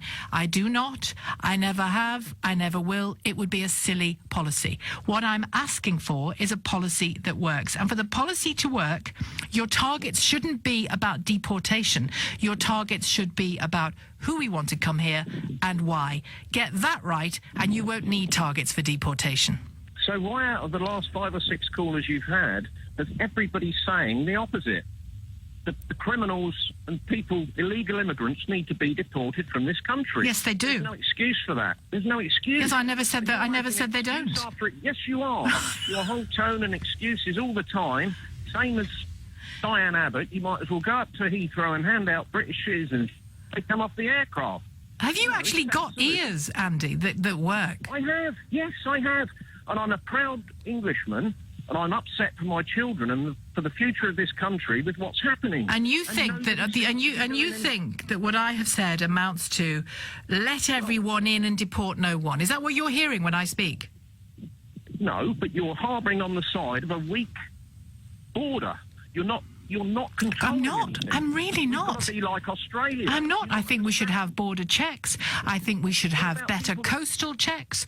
I think we should have a more sophisticated, smart immigration policy. I think we should plan ahead better for the employment numbers that we need and for the population numbers that we need. None of this amounts to what you're describing. the vast majority of people that come in cannot speak English. And your evidence for that is it's true. Thank you, Andy. Andy and Farnham. Well, let's talk to Nick, who's in Brentwood. Hello, Nick. Hello, good afternoon. Hi, what would you like to say? I don't see why we shouldn't have targets for removing illegal immigrants. Illegal immigrants are exactly what they say. Illegal. They shouldn't be here, and why should there not be targets? But what I can't understand is why is everybody shying away from having targets for removing these people? But why do we need targets? This is the thing. Surely the Border Force and hang on. The Border Force and the Home Office should be doing their job anyway and removing people who are here illegally. Why would you need any target? Does it go on forever? Do we let these illegal immigrant people stay forever and say, oh, we'll keep you here for another 2 years? There has to be targets. We have to say, by such and such a date, will we remove 75 or 80% of illegal immigrants? Well, but that's not how these targets were working. They were saying to the people in the individual regions of the United Kingdom, we are expecting you during the course of 2017 to remove, I've no idea how many it was, but let's say it's 500 illegal immigrants for the whole of East Anglia. I don't know what sanctions there would be if they don't meet those targets, but of course there is then a pressure to reach that target and maybe eject people who in other circumstances you might not eject. No, we're talking about illegal immigrants, though, aren't we? Illegal immigrants. Not people where there's any doubt or... Well, we are, but we do live in a humane country where we give people a chance to state their case. We don't just round people up and throw them out. Why not? Well, yeah, do you know, as soon as I asked that question, Nick, I thought I'm going to regret asking that. And sure enough, I did. Don't go, Israel. Israel, don't go, sir. Steve in Hemel Hempstead, I think, is going to tell you you're being cruel to Bruno. Go ahead, Steve. You're through to Israel. Good morning. Good morning. Just one quick question to Israel. Israel, yeah. Yeah. Would you put one of these collars on one of your children? Just interested. Israel. Yes. Oh, and then you are inhumane, totally. I think I've made my point. Thank you very much indeed. No, you haven't. Have you ever felt the stimulation of a shock collar? Would you answer, Steve? Would you answer Israel's question? Have I what? Sorry. Israel, your question? My question is: have you ever felt the stimulation that you receive from a shock collar? No, and I wouldn't want to. I wouldn't put it on my children. Because I put it on myself to try it out. Fine. And I knew what the dog was feeling. But you are typical of all the people who are anti, because you think don't tell me what I am typical of. Stop being so self-important. Stop being so utterly superior. You are the sort of person who would put this on one of your children. I am one sort of person who would not. I think you would find that the majority of people... Would you please let me finish? I think you would find I'm similar to what had the similar views to what most people in this country would think. You go and put your kids in electric chairs. I'm sure you'll all be very happy. What a ridiculous conversation.